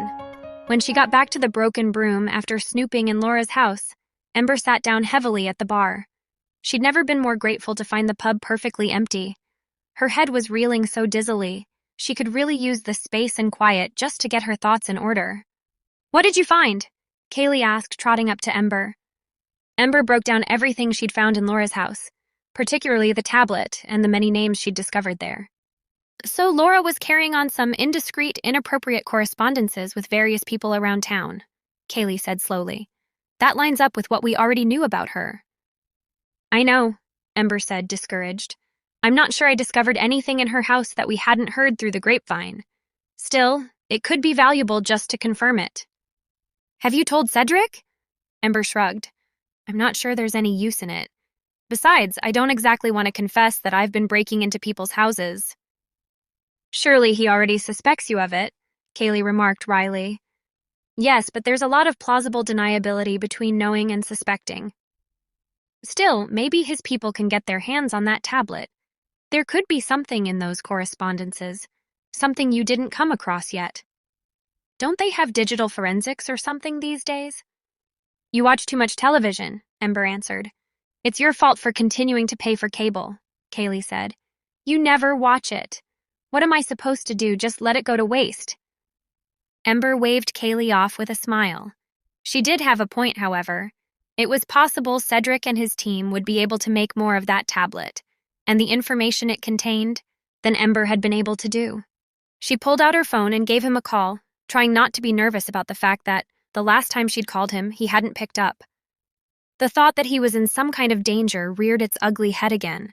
So did the thought that he was irritated her and had rejected her call because he simply didn't want to talk to her. Or that he thought she was being overly dramatic and didn't want any part of the chaos that was her life. Or that she should keep her nose out of the case and he shouldn't continue looping her into it. Or worst of all, that she had wormed her way up to suspect number one, and he could no longer chat with her personally, or else risk losing all his objectivity. Basically, Ember's anxiety had manifested a large variety of nervous narratives she had to shove to the side, even as the phone rang and rang and rang. Finally, just as Ember was losing heart and about to hang up, Cedric answered. Sheriff Jameson. She let out a relieved sigh. Cedric, it's me. Do you have a few minutes? Just leaving a meeting now, he said. What's up? Is there an emergency? Not an emergency exactly, she told him, but I think I found something that could be helpful to you. I don't want to talk about it over the phone. If you have the time, would you swing by the Broken Broom so we can talk about it? Put the coffee pot on and I'll be there in 10, he said, then hung up. Ember smiled and went to do as he'd asked. A little coffee and a chat about motives for murder with the local sheriff. Kaylee said teasingly. Sounds very cozy indeed. I don't want to hear you making kissy noises at us, all right? Ember pointed her finger at Kaylee, accusing. I know you were thinking about it. Besides, it isn't like that between Cedric and me. What do you take me for anyway? The next Laura Hall? Does singing Kiss the Girl count? Yes, it does, Ember said, but she was distracted now, barely paying attention to Kaylee's humming. Thinking of Laura Hall again, her memory had flashed back to that tablet. One of the names in particular snagged her attention. Quickly, she ran to grab the notebook where she had written down her entire list of suspects and clues. She paged through, looking back and forth, mind racing. By the time Kaylee rejoined her, Kaylee's playful humming had stopped. She looked serious, and she sounded grave yet excited when she piped up. What's going on, Ember? What happened? I'm not sure, Ember said, but I think I might have just figured out this entire case. Ember got to her feet and started for the door. Wait, Kaylee called after her. Cedric is headed here, remember? Oh, right. Ember stopped, digging in her pocket for her phone. She was so eager and agitated that she almost dropped it twice before she managed to pull up Cedric's contact information again. This time, he answered on the second ring. What's up? He asked. I'm headed your way, I promise. Just getting in the car now. Don't come out to the pub, Ember told him. What? What do you mean? She told him where he should meet her instead. Luckily, it wasn't far. If he was nearly at the Broken Broom, then it shouldn't take him long to meet her where she was going. In fact, she might have to hurry if she was going to get there on time. The thought of Cedric showing up without her, potentially having to face off against the murderer alone, sent a cold shock of fear through her. Why am I headed there? Cedric asked. Because that's where the murderer is going to be, Ember explained, already heading out onto the sidewalk, Kaylee trotting at her heels. I'll explain everything, I promise, I just don't have the time now. Okay, Cedric said, voice enviably calm. He really was a good sheriff, Ember couldn't help thinking, level-headed in a crisis. We'll meet out front? Don't go rushing in without me. I won't, she promised. Just hurry.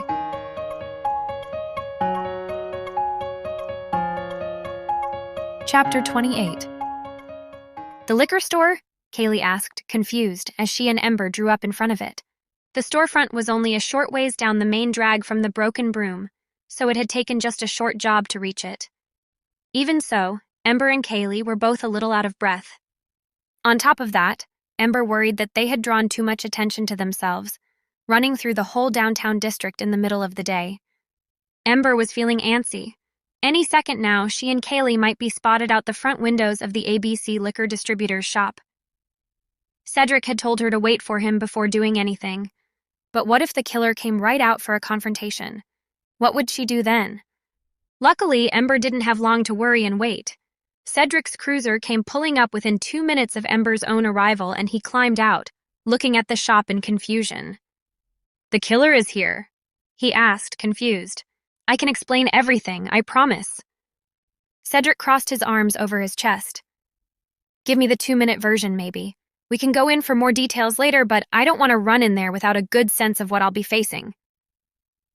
So she told Cedric in a rapid tone what she had seen on Laura Hall's tablet, the name that had jogged her memory, and the conclusions she had drawn.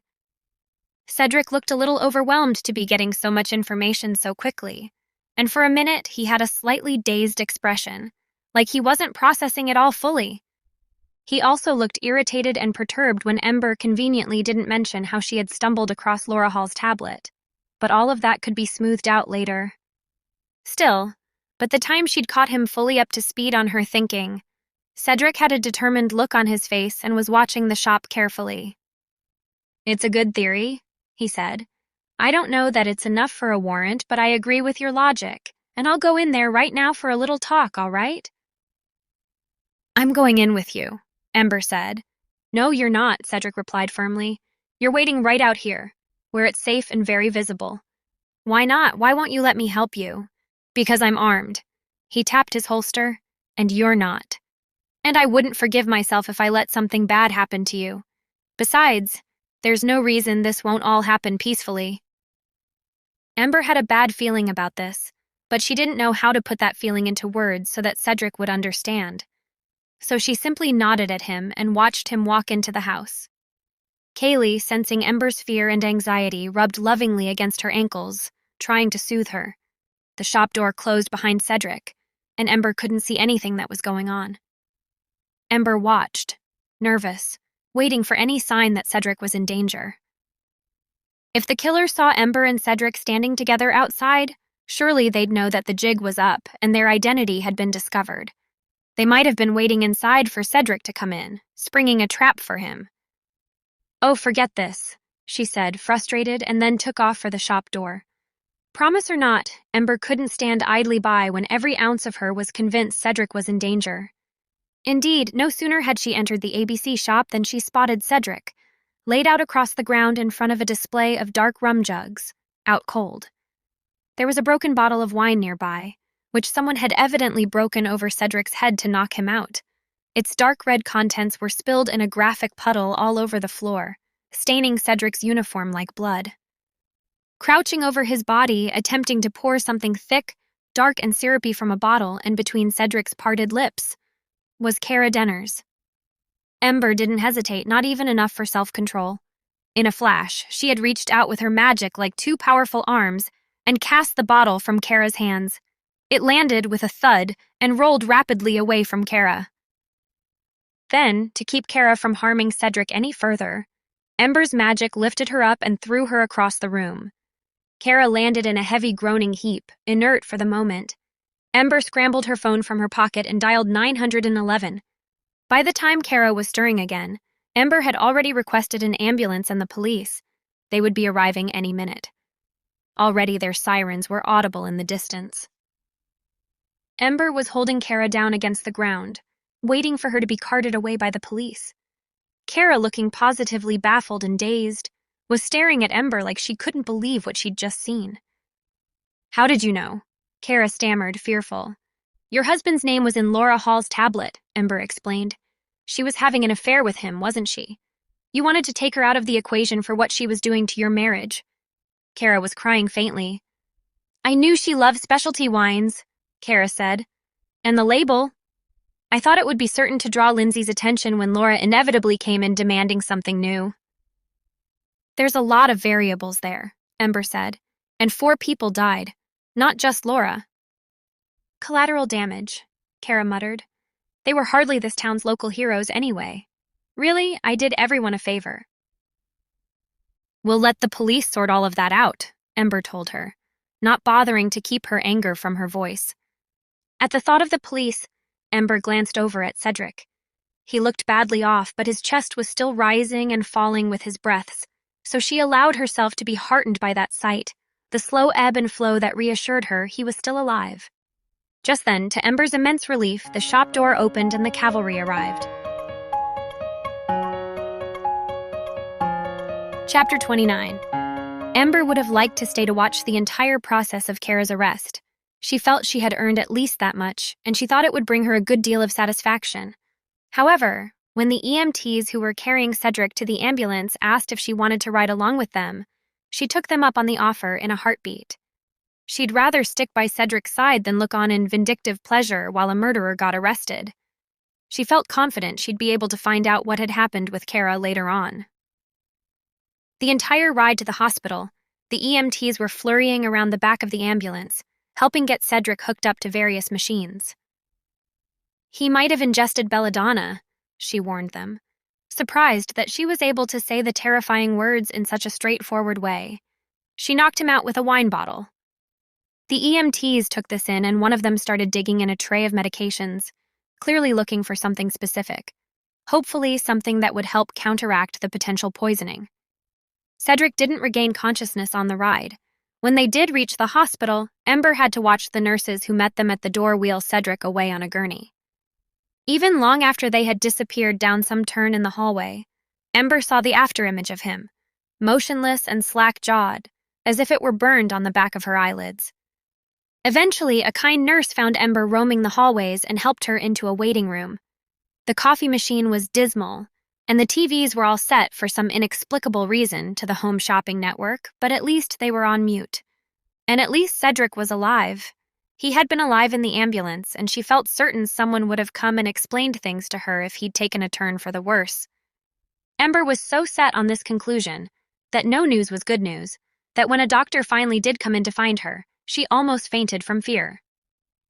But the doctor, whose name tag read Dr. Williams, gave her a little smile, and suddenly everything was all right. "We've got Sheriff Jameson settled in a private room," she said. "Do you want to go in and see him?" "Yes," Ember answered, beaming. "Absolutely, yes."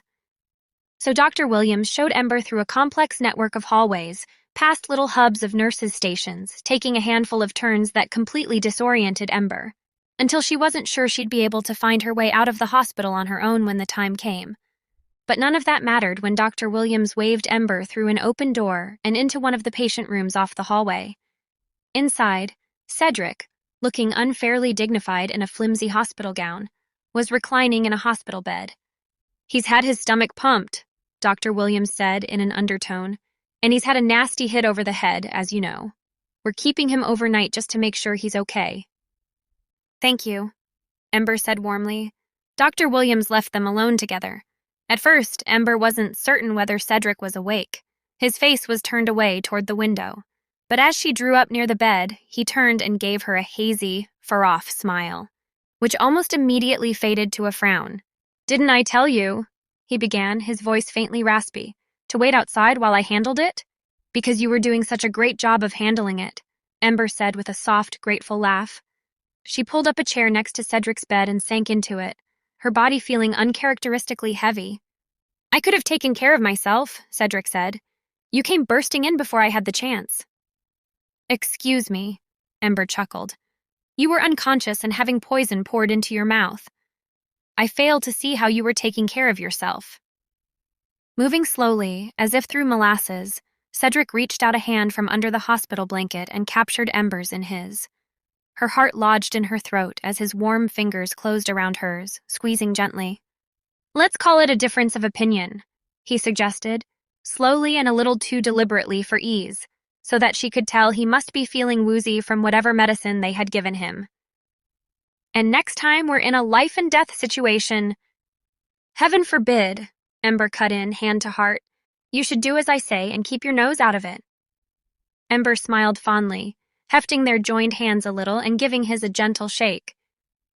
"Hey, that's not a fair request. You know, since you're the one in the hospital gown, I can't deny you anything." "I'd better be getting something out of this," he said. "Or else, what's the use in getting nearly killed in the first place?" "There's no use," Ember insisted. "Absolutely no use at all. In fact, I recommend you never ever try it again. Ember, Cedric said, and his voice sounded more grave and intense than she'd been expecting, so she was forced to drop the joking tone and look him in the eye. I mean it, all right? I don't want anything bad to happen to you, not on my watch. She held his gaze for a while, trying to take in his warning not as an admonishment, but as an expression of his fear. He'd been scared for her. Well, she'd been scared for him, too. She managed a smile. I never even listened to my parents. Why do you think I should listen to you? He closed his eyes and huffed out a tiny laugh. I bet you were an impossible child, he said, voice growing thick and slow. Ember was about to object to this, but he was still muttering, I can't imagine why your parents would have wanted to have another one. Ember paused, holding her breath for the punchline. But Cedric had gone quiet now. He looked to Ember as if he had fallen back asleep. Her parents wanting another child? She didn't understand what he meant. Oh well, she thought. He must have been exhausted, didn't know what he was saying. Ember did her best to put the stray comment entirely out of her mind, focusing instead on the warm weight of his hand still resting in hers, the rise and fall of his sleeping breaths.